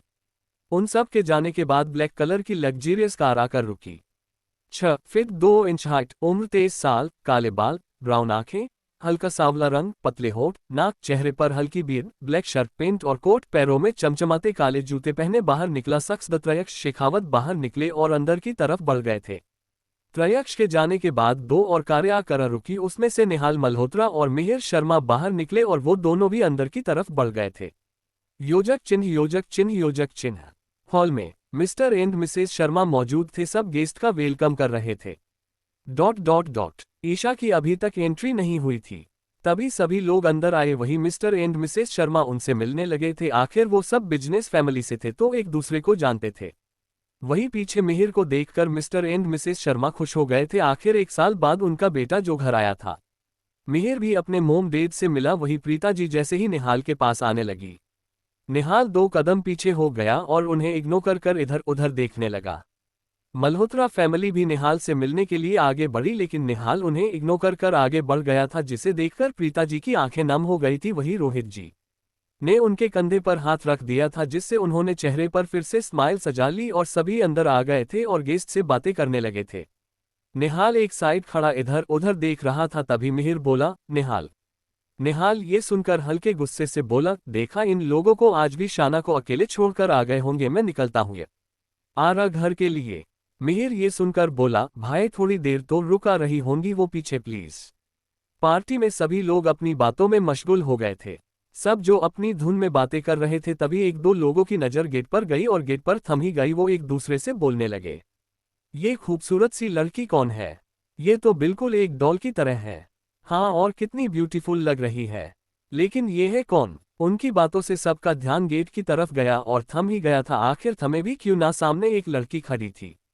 5 फुट 3 इंच की नाजुक कद काठी, उम्र महज 18 साल, गोरा रंग, लंबे काले बाल, हैजल आंखें, घनी पलकी, गुलाबी होंठ, छोटी सी नाक और चबी गाल, ऊपर से लाइट ग्रीन कलर की बैकलेस ड्रेस, कानों में छोटे डायमंड के इयररिंग, हाथ में पतला ब्रेसलेट, पैरों में हिल। वो इतनी हसीन लग रही थी कि जैसे कोई परी इस दुनिया में उतर आए हो। वो और कोई नहीं बल्कि निशाना ही थी। निशाना इधर उधर देख रही थी, तभी पूरे हॉल की रोशनी थोड़ी मंद हो गई और एक स्पॉटलाइट हॉल के सेंटर में गई, जहां पर मिस्टर शर्मा हॉल के सेंटर में माइक लिए खड़े हुए, इसलिए सबका ध्यान फिर से निशाना से हटकर उन पर चला गया था। मिस्टर शर्मा मुस्कुराते हुए नर्म आवाज में बोले, hello ladies and gentleman, first of all I want to thank each one of you for being here tonight. Your presence has truly made this evening most special for us. Udharan Chinha. Today is not just a celebration, it is an emotion for me. Because today is the 20th birthday of my little angel, my Isha. So without further ado, let's welcome the true star of the evening, my daughter, my pride, Miss Isha Sharma. Udharan Chinha. Hello ladies and gentlemen. सबसे पहले मैं आप सभी का दिल से धन्यवाद करता हूं कि आप आज यहां आए। आपकी मौजूदगी ने इस शाम को हमारे लिए और भी खास बना दिया है। आज सिर्फ एक सेलिब्रेशन नहीं है, ये मेरे लिए एक इमोशन है, क्योंकि आज मेरी नन्ही परी मेरी ईशा का 20वां बर्थडे जो है। तो अब देर किए बिना आइए स्वागत करें इस शाम की असली स्टार का, मेरी बेटी, मेरा गर्व, मिस ईशा शर्मा। जैसे ही मिस्टर शर्मा ने उसका नाम लिया, स्पॉटलाइट सीढ़ियों की ओर मुड़ी, धीमी म्यूजिक बजने लगी और ईशा अपनी खूबसूरत मुस्कान के साथ नीचे उतर आई। पूरा हॉल तालियों की गूंज से भर गया। ईशा ने आज रेड कलर का बहुत सुंदर सा बाबी गाउन पहना था, वो बहुत प्यारी लग रही। निशाना वहां साइड में खड़ी सब देख रही थी, उसकी आंखें बस मिस्टर शर्मा और ईशा पर ही टिकी थी। कैसे मिस्टर शर्मा ने ईशा को बुलाया, उसके लिए इतने प्यारे शब्द कहे, उसके लिए इतनी बड़ी पार्टी थ्रो की। उनकी आंखों में ईशा के लिए बहुत प्यार था। निशाना ये देखकर मन में बोली, क्या पापा का प्यार ऐसा होता है? हाँ, उसे तो कभी किसी का प्यार नहीं मिला था। निशाना कैसे अपनी अतीत का सामना करेगी? क्या पार्टी में कोई तमाशा होगा? सबको पता लगेगा निशाना के साथ क्या हुआ था। सच जानने के बाद सबका क्या रिएक्शन होगा, ये जानने के लिए पढ़ते रहिए। प्लीज सुपरफैन बढ़ा दीजिए और ज्यादा से ज्यादा स्टिकर दीजिए, आप लोगों का ही सहारा है। ... अब आगे। रात 8:30 बजे। काल्पनिक नाम। हॉल में निशाना वहां साइड में खड़ी सब देख रही थी। उसकी आंखें बस मिस्टर शर्मा और ईशा पर ही टिकी थी। कैसे मिस्टर शर्मा ने ईशा को बुलाया, उसके लिए इतने प्यारे शब्द कहे, उसके लिए इतनी बड़ी पार्टी थ्रो की। ... उनकी आंखों में ईशा के लिए बहुत प्यार था। निशाना ये देखकर मन में बोली, क्या पापा का प्यार ऐसा होता है? हाँ, उसे तो कभी किसी का प्यार नहीं मिला था। ईशा को सबने बर्थडे विश किया, तभी मिहिर उसके पास आया। उसे देखकर वो हैरान और खुश दोनों हो गई थी। ... ईशा जल्दी से उसके गले लग गई थी, वही मिहिर ने भी उससे बदले में गले लगा लिया था और नर्म आवाज में बोली, happy birthday my little sister. Isha ये सुनकर मुस्कुरा दी थी, तभी उसकी नजर इधर उधर घूम गई, जिसे देखकर त्रिशा प्यारी सी आवाज में बोली, ईशा तुम किसे ढूंढ रही हो? सब तो यही मौजूद है ना? ये सुनकर सबका ध्यान ईशा पर गया। ईशा ये सुनकर बोली, मैं अपनी फ्रेंड निशाना का इंतजार कर रही हूँ, वो अभी तक नहीं आई। निशाना का नाम सुनकर सब ईशा को देखने लगे थे, तभी ईशा की नज़र साइड में गई, जिसे देखकर उसके चेहरे पर स्माइल आ गई, क्योंकि मुस्कुराते हुए निशाना उसकी तरफ आ रही थी। ईशा की मुस्कान देखकर सबका ध्यान उस तरफ गया, वहीं निशाना को देख निहाल के चेहरे पर बड़ी सी मुस्कान आ गई थी। निशाना सबको अनदेखा कर ईशा के पास आकर प्यारी सी आवाज में बोली। ईशा ये सुनकर मुस्कुराते हुए उसे गले लगकर बोली, ... उद्धरण चिन्ह। फिर अलग होकर उसे देखकर बोली, मुझे तो लगा सबकी तरह तुम नहीं आओगी। हाँ, उसे भी पता था नीर, आरित, रोहन नहीं आ रहे हैं। निशाना ये सुनकर प्यारी सी आवाज में बोली, ऐसे कैसे नहीं आते, तुमने बुलाया था तो आ गए हम। स्नेहा ये सुनकर तंज कसते हुए बोली, आ तो गई तो अब कोई तमाशा कर ईशा की बर्थडे पार्टी खराब मत करना। निशाना की आंखें गुस्से से बंद हो गई थी, जिसे सब ने नोटिस किया था, वही ईशा को भी गुस्सा आया था। वो तुनक कर बोली, मिस स्नेहा आप फिक्र मत कीजिए। ... क्योंकि ये सारी पार्टी मेरे पेरेंट्स ने अरेंज की है, अगर कोई नुकसान होगा तो उनका होगा। निशाना ये सुनकर आंखें खोलकर बोलती हुई ईशा का हाथ पकड़ लेती है और स्नेहा की तरफ घूमकर सख्ती से बोली, मिस स्नेहा शेखावत अपनी हद में रहो, वरना हमने हद पार की तो तुम्हें पता है क्या होगा। रोनित जी ये सुनकर हल्के गुस्से से बोले, निशाना यहाँ पर पार्टी एंजॉय करने आई हो वही करो। मिस्टर कुकरेजा जो साथ ही थे ये देख वो डर गए थे। निशाना उनके बोल सुनकर उन्हें ऊपर से नीचे तक घूरने लगती है, फिर उनकी आंखों में आंखें डालकर घूरते हुए गुस्से से बोली, और आप होते कौन है हमें ये सब बताने वाले? मी स्टोल्ड मैन। वेदिका जी ये देखकर बोली, ये कैसे बात कर रही हो तुम, बड़ों से बात करने की तमीज नहीं है। निशाना ये सुनकर उनकी तरफ देखकर उन्हें घूरते हुए बोली, हमें पहले ही समझ जाना चाहिए था। स्नेहा की तरफ इशारा कर बोली, आप दोनों इस लड़की के ही पेरेंट्स हो सकते, हर जगह बस टांग अड़ाने वाले। तत्रिशा ये सुनकर प्यारी सी आवाज में बोली, निशाना तुम कैसे बात कर रही हो बड़ों से? ऐसे बात नहीं करते। निशाना ये सुनकर आंखें घुमाते हुए बोली, मिस मासूम बुलबुल ये सभी बड़े तुम्हारे हैं तो तुम इज्जत करो, ऐसे एरे गेरे लोगों की इज्जत तुम ही करो। वो भूमि और ईशा की तरफ देखकर अब बोली, डार्लिंग सीरियसली तुम ए अमीरों की बिजनेस फैमिली भी ऐसी ही होती है, मिडिल क्लास पीपल को भी फेल कर दे। हम एडवांस में ही सॉरी बोल रहे हैं। ईशा ये सुनकर मुस्कुराते हुए बोली, कोई बात नहीं बेबी। निशाना के चेहरे पर मुस्कान आ गई थी, वही सब उसे ही देख रहे थे क्योंकि उनको ये बदतमीजी लग रही थी। निहाल आगे आया और निशाना के गाल पर हाथ रखते हुए बोला, प्रिंसेस। निशाना ने एक नज़र उसे देखा और उसका हाथ झटकते हुए बोली, ओ हेलो ये क्या बदतमीजी है, हमें टच क्यों कर रहे हो? निहाल तो उसे देखकर प्यारा से बोला, आई नो प्रिंसेस, मेरे ऐसे जाने से तुम गुस्सा हो। लेकिन अब मैं आ गया ना, सब सही कर दूंगा। निशाना ये सुनकर उसे देखते हुए बोली, मिस्टर क्या बोल रहे हो, हमें समझ नहीं आ रहा है। प्रीता जी हल्के गुस्से से बोली, देख लिया निहाल, जिस लड़की की वजह से तुम अपने परिवार से गुस्सा हो वो तुम्हारे साथ ऐसे बर्ताव कर रही है। निशाना ये सुनकर उन्हें देखते हुए बोली, ओह हेलो ये क्यों हमारी वजह से लड़ाई कर गए, फर्स्ट टाइम तो हम इन्हें देख रहे हैं। उसने अपना सर सहलाया था, वाकई इस तमाशे की वजह से उसके सर में दर्द हो गया था। मिस्टर कुकरेजा को उसकी फिक्र होने लगी थी क्योंकि डॉक्टर ने उन्हें यही बताया था कि उनकी सारी मेमोरी चली गई है। उनके सामने कोई ऐसी बात मत करे जिससे उन्हें उनका पास्ट याद आए, और अभी शायद उन्हें यही होता लग रहा था।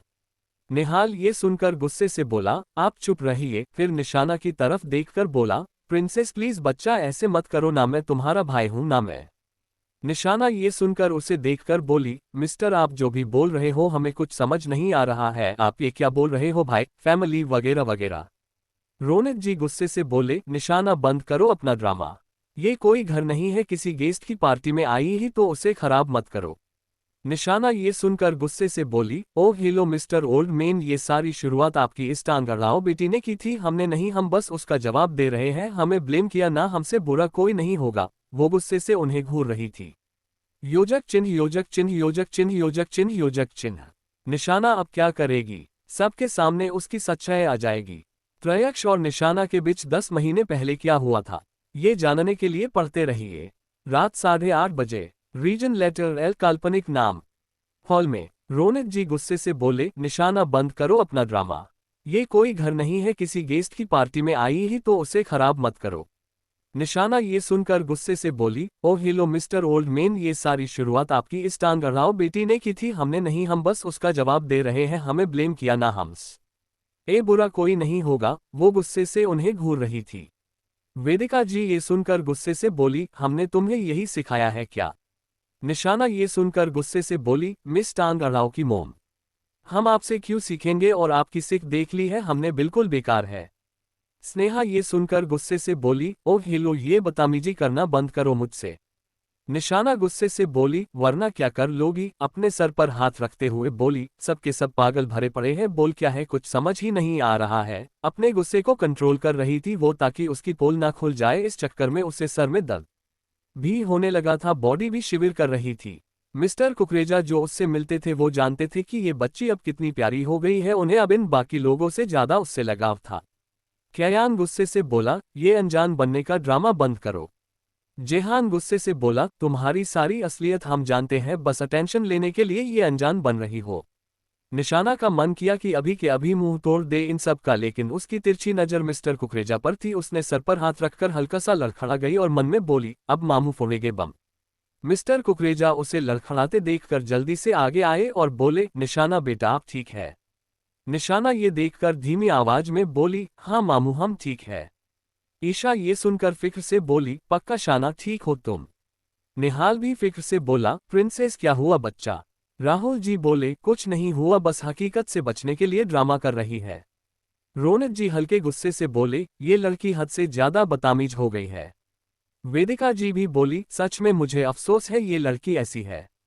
प्रीता जी भी हल्के गुस्से से बोली, बस ड्रामा करवा लो इससे। मिस्टर कुकरेजा ये सुनकर गुस्से से बोले, ड्रामा नहीं कर रही है वो। सब उन्हें देखने लगे थे क्योंकि आज तक कभी उनकी आवाज ऊंची नहीं हुई थी, लेकिन आज थी। मिस्टेक कुकरेजा उन सब को गुस्से से घूरते हुए ईशा की तरफ देखकर बोले, ईशा बेटा सॉरी आपकी बर्थडे पार्टी में ये सब ड्रामा हो, लेकिन क्या तुम एक काम करोगी। ईशा ये सुनकर प्यारी सी आवाज में बोली, कोई बात नहीं अंकल। शाना से जरूरी ये पार्टी नहीं है, आप बोलिए। मिस्टर कुकरेजा ये सुनकर बोले, बेटा बस थोड़ी देर के लिए शाना बेटा को यहाँ से ले जाओ और ताजी हवा खिलाओ और ठंडा जूस। निशाना ये सुनकर धीमी आवाज में बोली, लेकिन मामू आप हमें क्यों भेज रहे हैं, इन बकवास लोगों की बात का जवाब तो देने दीजिए। मिस्टर कुकरेजा ये सुनकर हल्की सख्ती से बोले, मैंने कहा ना जाओ, बाद में सब बताता हूँ। निशाना ये देखकर मुंह फुलाकर बोली, देखना मामी को कंप्लेन करूंगी। ये बोलकर वो ईशा के साथ चली गई। वही बाकी हैरानी से देख रहे थे कि निशाना ने उन्हें मामू क्यों कहा। मिस्टर कुकरेजा गुस्से से रोनित जी की तरफ देखकर गुस्से से बोले, नाटक नहीं कर रही है वो, ना कोई ड्रामा नहीं जानती है वो आप में से किसी को भी। क्यायान ये सुनकर हल्के गुस्से से बोला, अंकल आप इस लड़की की असलियत जानते हो, फिर भी ये लड़की झूठ बोल रही है। मिस्टर कुकरेजा गुस्से से बोला, कोई झूठ नहीं बोल रही है, यादशत चली गई है उसकी, आप सभी अनजान हो उसके लिए। सब ये सुनकर चौंक गए। वही निहाल हड़बड़ा कर फिक्र से बोला, अंकल ये क्या बोल रहे हो। मिस्टर कुकरेजा ये सुनकर बोले, सच बोल रहा हूं बेटा, 9 महीने पहले निशाना का भयानक एक्सीडेंट हो गया था जिसमें उसके पैर और सर में बुरी तरह से चोट आई थी। बचने के चांस बिल्कुल नहीं थे, लेकिन ऊपर वाले के चमत्कार से बच तो गई, लेकिन यादशत भी चली गई उसकी, और साथ ही उसके पैरों पर प्लास्टर बंध गए थे जो 2 महीने पहले ही खुले हैं। उद्धरण चिन्ह। ये सच्चाई सुनकर जहां सब हैरान थे वहीं त्रयक्ष की बोहें सिकुड़ गई थी। निहाल के कदम लड़खड़ा गए थे जिसे मिहिर ने संभाल लिया। वही निहाल लड़खड़ाते हुए बोला, आप झूठ बोल रहे हो ना? मिस्टर कुकरेजा ये सुनकर बोले, बिल्कुल झूठ नहीं बोल रहा हूं, यही सच्चाई है। वो किसी को जानती मुझे भी इसलिए जानती है क्योंकि जब होश आया था मैं वहां मौजूद था, लेकिन वो भी इस नाते कि उसे लगता है कि मेरे बॉस की गाड़ी से उसका एक्सीडेंट हुआ था, इसलिए मैं उससे मिलने जाता हूं। मिस्टर कुकरेजा की बात सुनकर सब सुन पड़ गए थे कि ये क्या बोल रहे हैं। मिस्टर रोनित ये सुनकर बोले, अगर ऐसा हुआ था तो तुमने मैं क्यों नहीं बताया? मिस्टर कुकरेजा ये सुनकर हंसते हुए बोले, कितनी ही बार बताने की कोशिश की थी, लेकिन जब भी निशाना का नाम लेता आप कुछ सुनते ही नहीं थे। आप पैसे भरने का बोल देते थे, लेकिन अफसोस उसमें से 1 रुपया भी निशाना ने खर्च नहीं किया। अपनी जेब टटोल कर एक कार्ड निकालकर उनकी तरफ बढ़ाते हुए बोले, ये लीजिए आपका दिया कार्ड, 1 रुपया भी गायब नहीं है। निशाना अकेले ही खुद के खर्चे पूरे कर सकती है, आपके पैसों की जरूरत नहीं है। मिस्टर कुकरेजा को निशाना ने मामू क्यों कहा? क्या निशाना इन सब का सामना कर पाएगी? क्या इन दशक को गलती का एहसास होगा? त्रयक्ष निशाना की नफरत किस हद तक जाएगी, ये जानने के लिए पढ़ते रहिए। Introduction start. निशाना की family Malhotra family. Mister Ronit Malhotra पापा उम्र 50, वेदिका मल्होत्रा माँ उम्र 45, जेहान मल्होत्रा और कैयान मल्होत्रा भाई उम्र 22, त्रिशा मल्होत्रा बहन उम्र 20, प्रीता मल्होत्रा चाचा उम्र 45, राहुल मल्होत्रा चाची उम्र 48, निहाल मल्होत्रा कजन भाई उम्र 23। Introduction and. योजक चिन्ह योजक चिन्ह योजक चिन्ह योजक चिन्ह।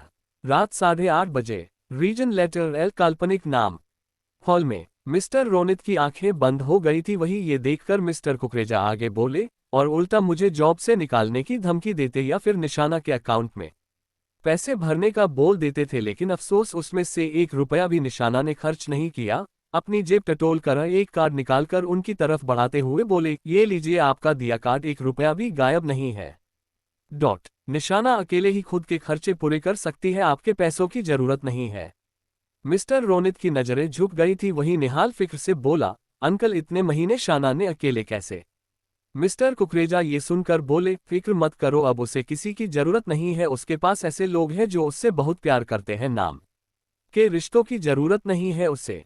जिस वक्त उसे सबसे ज्यादा अपनों की जरूरत थी तब कोई नहीं था, तो उसे अब भी कोई नहीं चाहिए। अच्छा हुआ वो सब भूल गई, वरना शरीर के जख्म से ज्यादा मन के जख्म उसे ज्यादा दर्द देते। निहाल के कदम लड़खड़ा गए थे। वही रोनित जी और वेदिका जी तो सुन हो चुके थे। निहाल लड़खड़ाते हुए बोला, शाना ने अकेले ऐसे कैसे दर्द तकलीफ? मैं भाई होकर भी उसके पास नहीं था, उसे हद से ज्यादा तकलीफ हो रही थी। मिस्टर कुकरेजा ये देखकर बोले, अब अफसोस करने का कोई फायदा नहीं है, वक्त निकल चुका है। मिस्टर रोनित कपती आवाज में बोले, निशाना किसके पास रह? आगे के शब्द ही कांप रहे थे। मिस्टर कुकरेजा ये सुनकर तंज कसते हुए बोले, सर हर कोई आपकी या आपकी फैमिली की तरह नहीं होता है।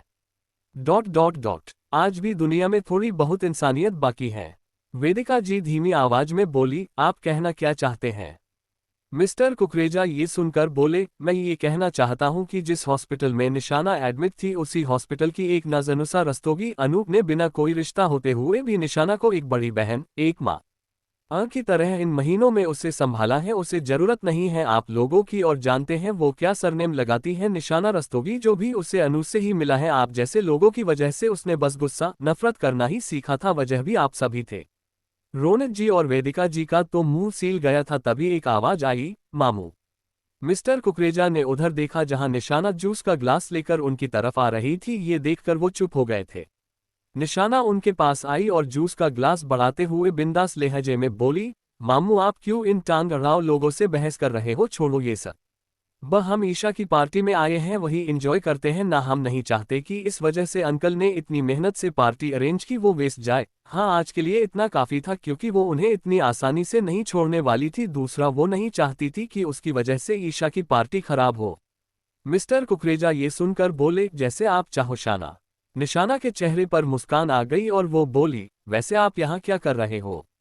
आपके हिटलर बेवकूफ बॉस ने आपको छुट्टी दे दी क्या? वो ड्रामा ऐसे कर रही थी बिल्कुल अनजान की तरह। सबकी नजरें तो निशाना पर ही थी। वही निहाल वो खुद को संभाल कर खड़ा था। मिस्टर कुकरेजा निशाना की बात सुनकर बोले, नहीं मैं बॉस के साथ ही आया हूँ। निशाना ये सुनकर धीमी आवाज में बोली, ओह तो आपके बॉस यही हैं, लेकिन है कौन हमें भी बताओ, हम भी तो जाने आखिर वो कौन बेवकूफ़ अंधा है जिसने हमारा एक्सीडेंट किया। उस शख्स की वजह से हम कितने वक्त तक चल नहीं पाए थे, ऊपर से कितना पेन हुआ था। वो तो बीमार थी इसलिए हम ठीक हो गए, वरना तो मर ही जाते। बताओ ना मामू, कौन है वो गधा पागल। उसकी आवाज इतनी भी धीमी नहीं थी इसलिए सब ने सुन लिया था, आखिर उसने सुनाने के लिए ही बोला था। निशाना की बात सुनकर निहाल ने अपनी फैमिली को गुस्से भरी नजरों से देखा था। वही रोनित जी, वेदिका जी, प्रीता जी, राहुल जी, कैयान, जेहान, सबकी नजरें तो निशाना पर ही थी। वो उसे ही बेख्याली से देखे जा रहे थे। उन्हें यकीन नहीं हो रहा था कि अभी जो मिस्टर कुकरेजा ने कहा वो सच है। लेकिन ये देखकर यकीन हो रहा था और उन्हें समझ नहीं आ रहा था कि कैसे रिएक्ट करे। मिस्टर कुकरेजा ये सुनकर उसका सर सहलाते हुए बोले, छोड़ो बेटा, जिसने आपके साथ गलत किया है उसे तो ऊपर वाला सजा देगा। निशाना ते सुनकर मन में बोली, बिल्कुल नहीं मामू, अपने गुनहगार को हम ही सजा देंगे। उसने हाँ में ऐसे ही सर हिला दिया। निशाना ईशा की तरफ देखकर बोली, सॉरी वंस अगेन, हम पार्टी शुरू करें। ईशा ने मुस्कुराते हुए हाँ में सर हिला दिया। वही उसके बाद पार्टी शुरू हो गए थे। केक कटिंग सेरेमनी हुई। ईशा ने अपने पेरेंट्स और मिहिर के बाद केक निशाना को खिलाया था, जिससे कुछ लोगों को अच्छा नहीं लगा था। निशाना अब मजे से पार्टी एंजॉय कर रही थी, आखिर करे भी क्यों ना, अपने दुश्मनों को झटका तो दे दिया था और वो उन सब के चेहरे पर साफ झलक रहा था, जिससे उसे बहुत मजा आ रहा था। उसके आंखों की चमक, चेहरे की मुस्कान बाकी सबको नॉर्मल ही लग रही थी, लेकिन कोई इसकी असली वजह जानता था। 8:30 बजे रीजन लेटर एल काल्पनिक नाम हॉल में निशाना अब मजे से पार्टी एंजॉय कर रही थी, आखिर करे भी क्यों ना, अपने दुश्मनों को झटका तो दे दिया था और वो उन सब के चेहरे पर साफ झलक रहा था, जिससे उसे बहुत मजा आ रहा था। उसके आंखों की चमक, चेहरे की मुस्कान बाकी सबको नॉर्मल ही लग रही थी, लेकिन कोई इसकी असली वजह जानता था। सभी मेहमान डिनर कर निकल गए थे। वहीं मिस्टर कुकरेजा भी चले गए थे। उन्होंने निशाना को चलने को कहा, लेकिन निशाना को ईशा ने रोक लिया था, इसलिए वो नहीं गई थी। डिनर करने के बाद निशाना फिर से पार्टी एंजॉय कर रही थी, तभी किसी वेटर ने गलती से उसके ऊपर ड्रिंक गिरा दी, जिसे देखकर वेटर डर गया और बार बार माफी मांगने लगा, क्योंकि उसे डर था कि उसकी जॉब ना चली जाए। वैसे भी बेचारे से अनजाने में हुआ था। निशाना उसे ऐसे देखकर प्यार से बोली, अरे कोई बात नहीं, हम अभी साफ कर आ जाएंगे, आप रिलैक्स रहो। ये सुनकर वेटर ने चैन की सांस ली। वही निशाना ईशा से पूछकर वॉशरूम की तरफ चली गई। क्या सच में इसकी याददाश्त गई है? ये कितना बदली हुई लग रही है। सबके मन में यही ख्याल था। निहाल को निशाना की हालत पता चली थी, उसे खुद पर गुस्सा आ रहा था। गिल्ट हो रहा था कि उसने क्यों अपनी फैमिली की बात मानी। वो इस हद तक गुस्सा था कि यहाँ रुकना नहीं चाहता था, इसलिए गुस्से से यहाँ से निकल गया था। वही मिहिर उसके पीछे उसे संभालने के लिए चला गया था, क्योंकि वो जानता था कि निहाल निशाना से कितना प्यार करता है। निशाना वॉशरूम से ड्रेस साफ कर वापस आई। वो हॉल की तरफ वापस जा रही थी, तभी वहां की लॉबी में लगी सारी लाइट बंद हो गई, जिससे निशाना हैरान हुई। तभी उसे अपने पीछे किसी के होने का एहसास हुआ। निशाना कुछ करती या कहती, तभी किसी ने उसकी कमर पर हाथ लपेटा और उसे एक रूम की तरफ खींच लिया और खटक करती की आवाज आई। निशाना इस हरकत से चौंक गई थी। वो नजरें उठाकर सामने देखती है और गुस्से से भर जाती है और गुस्से से तेज आवाज में बोलती है, ये क्या हरकत है मिस्टर एनमी? सामने त्रयक्ष था, उसके हद से ज्यादा करीब, जिससे दोनों को एकदम बड़े उसरे की सांसें खुद पर महसूस हो रही थी। त्रयक्ष ये सुनकर सख्त आवाज में बोला, शह है। आवाज नीचे। उसे तेज आवाज तो किसी की पसंद नहीं थी। निशाना ये सुनकर गुस्से से बोली, मिस्टर एनमी, ऑर्डर तो हम खुद किसी का नहीं मानते हैं, और आप जैसे घटिया इंसान का तो बिल्कुल भी नहीं। वो तो खुद अलग पर्सनैलिटी की थी। निशाना की बात सुनकर त्रयक्ष की आंखों में गुस्सा छा गया था। वो गुस्से से उसके और करीब हो गया, जिससे उन दोनों को एक दूसरे की बॉडी फील हो रही थी।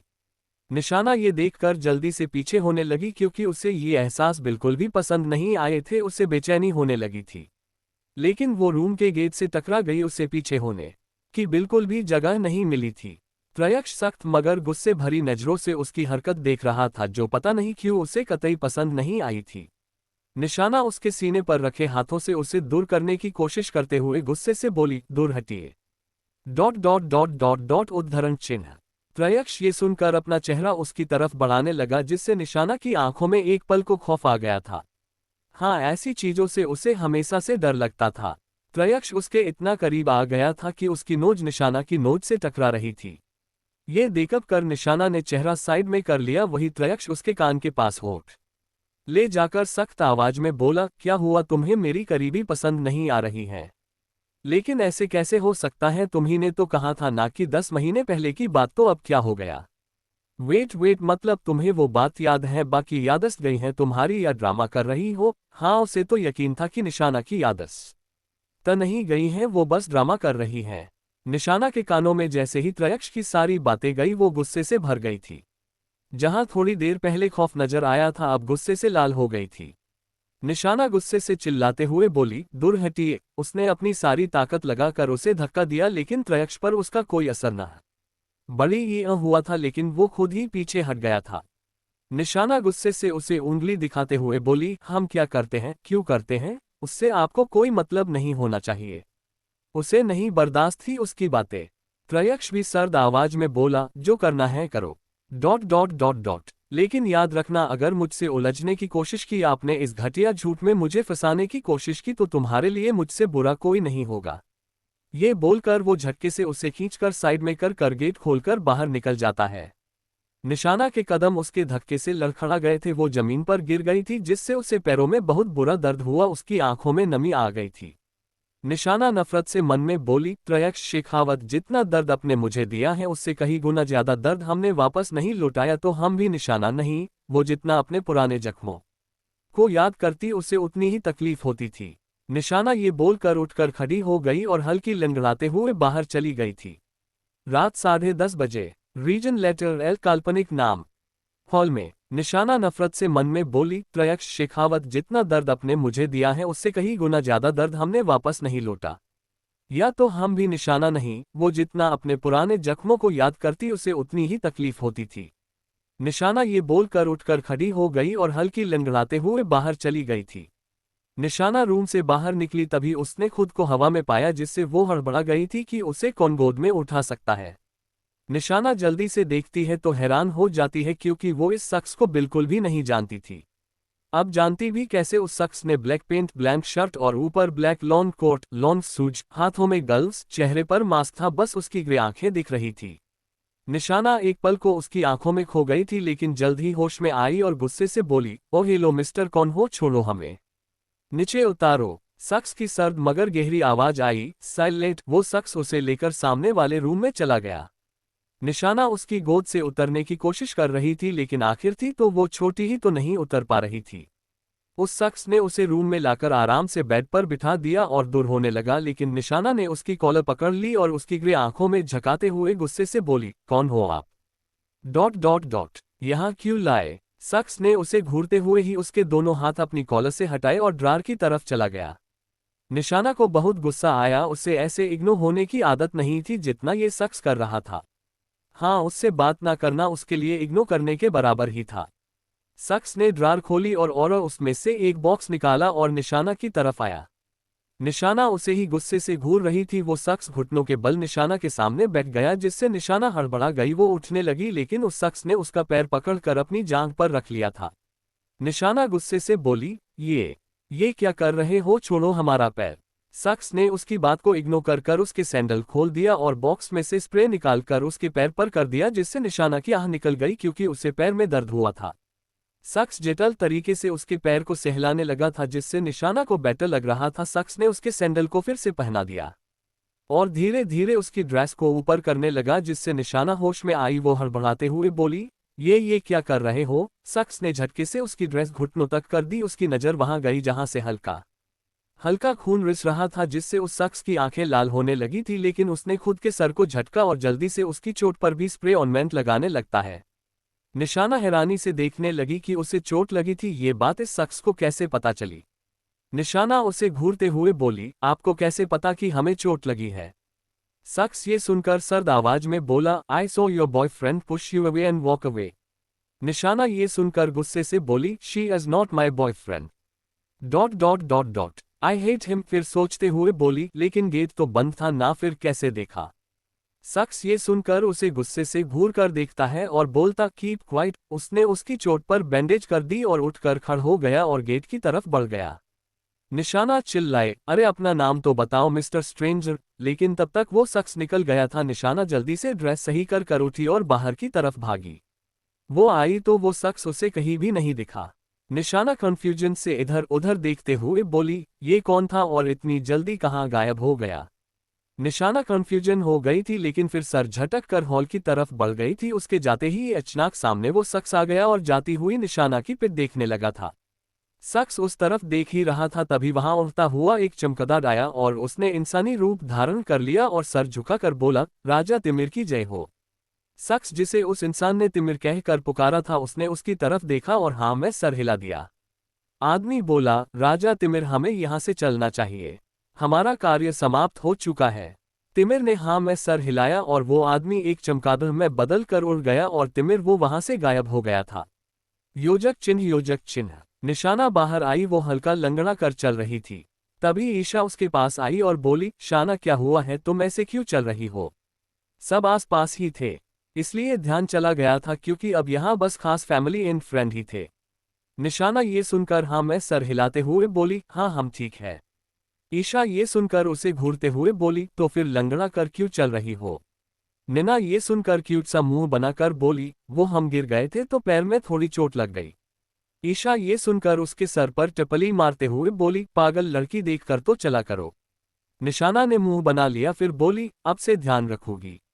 अच्छा अब हम घर जाए, नींद आ रही है। ईशा ये सुनकर बोली, मैं ड्राइवर को बोल देती हूँ, वो सेफली तुम्हें ड्रॉप कर देगा। निशाना ने क्यूटली हाँ में सर हिला। वही ईशा अपनी मम्मा को बोलकर निशाना के साथ बाहर चली। मल्होत्रा फैमिली की नजरें निशाना पर ही थी जो गिल्ट में उसे देख रही थी लेकिन निशाना ने बिल्कुल इग्नोर कर दिया था। निशाना त्रयक्ष की नफरत किस हद तक जाएगी। तिमिर कौन है, वो कहाँ का राजा है। तिमिर निशाना को कैसे जानता है। मल्होत्रा फैमिली को क्या गलती का एहसास होगा, ये जानने के लिए पढ़ते रहिए।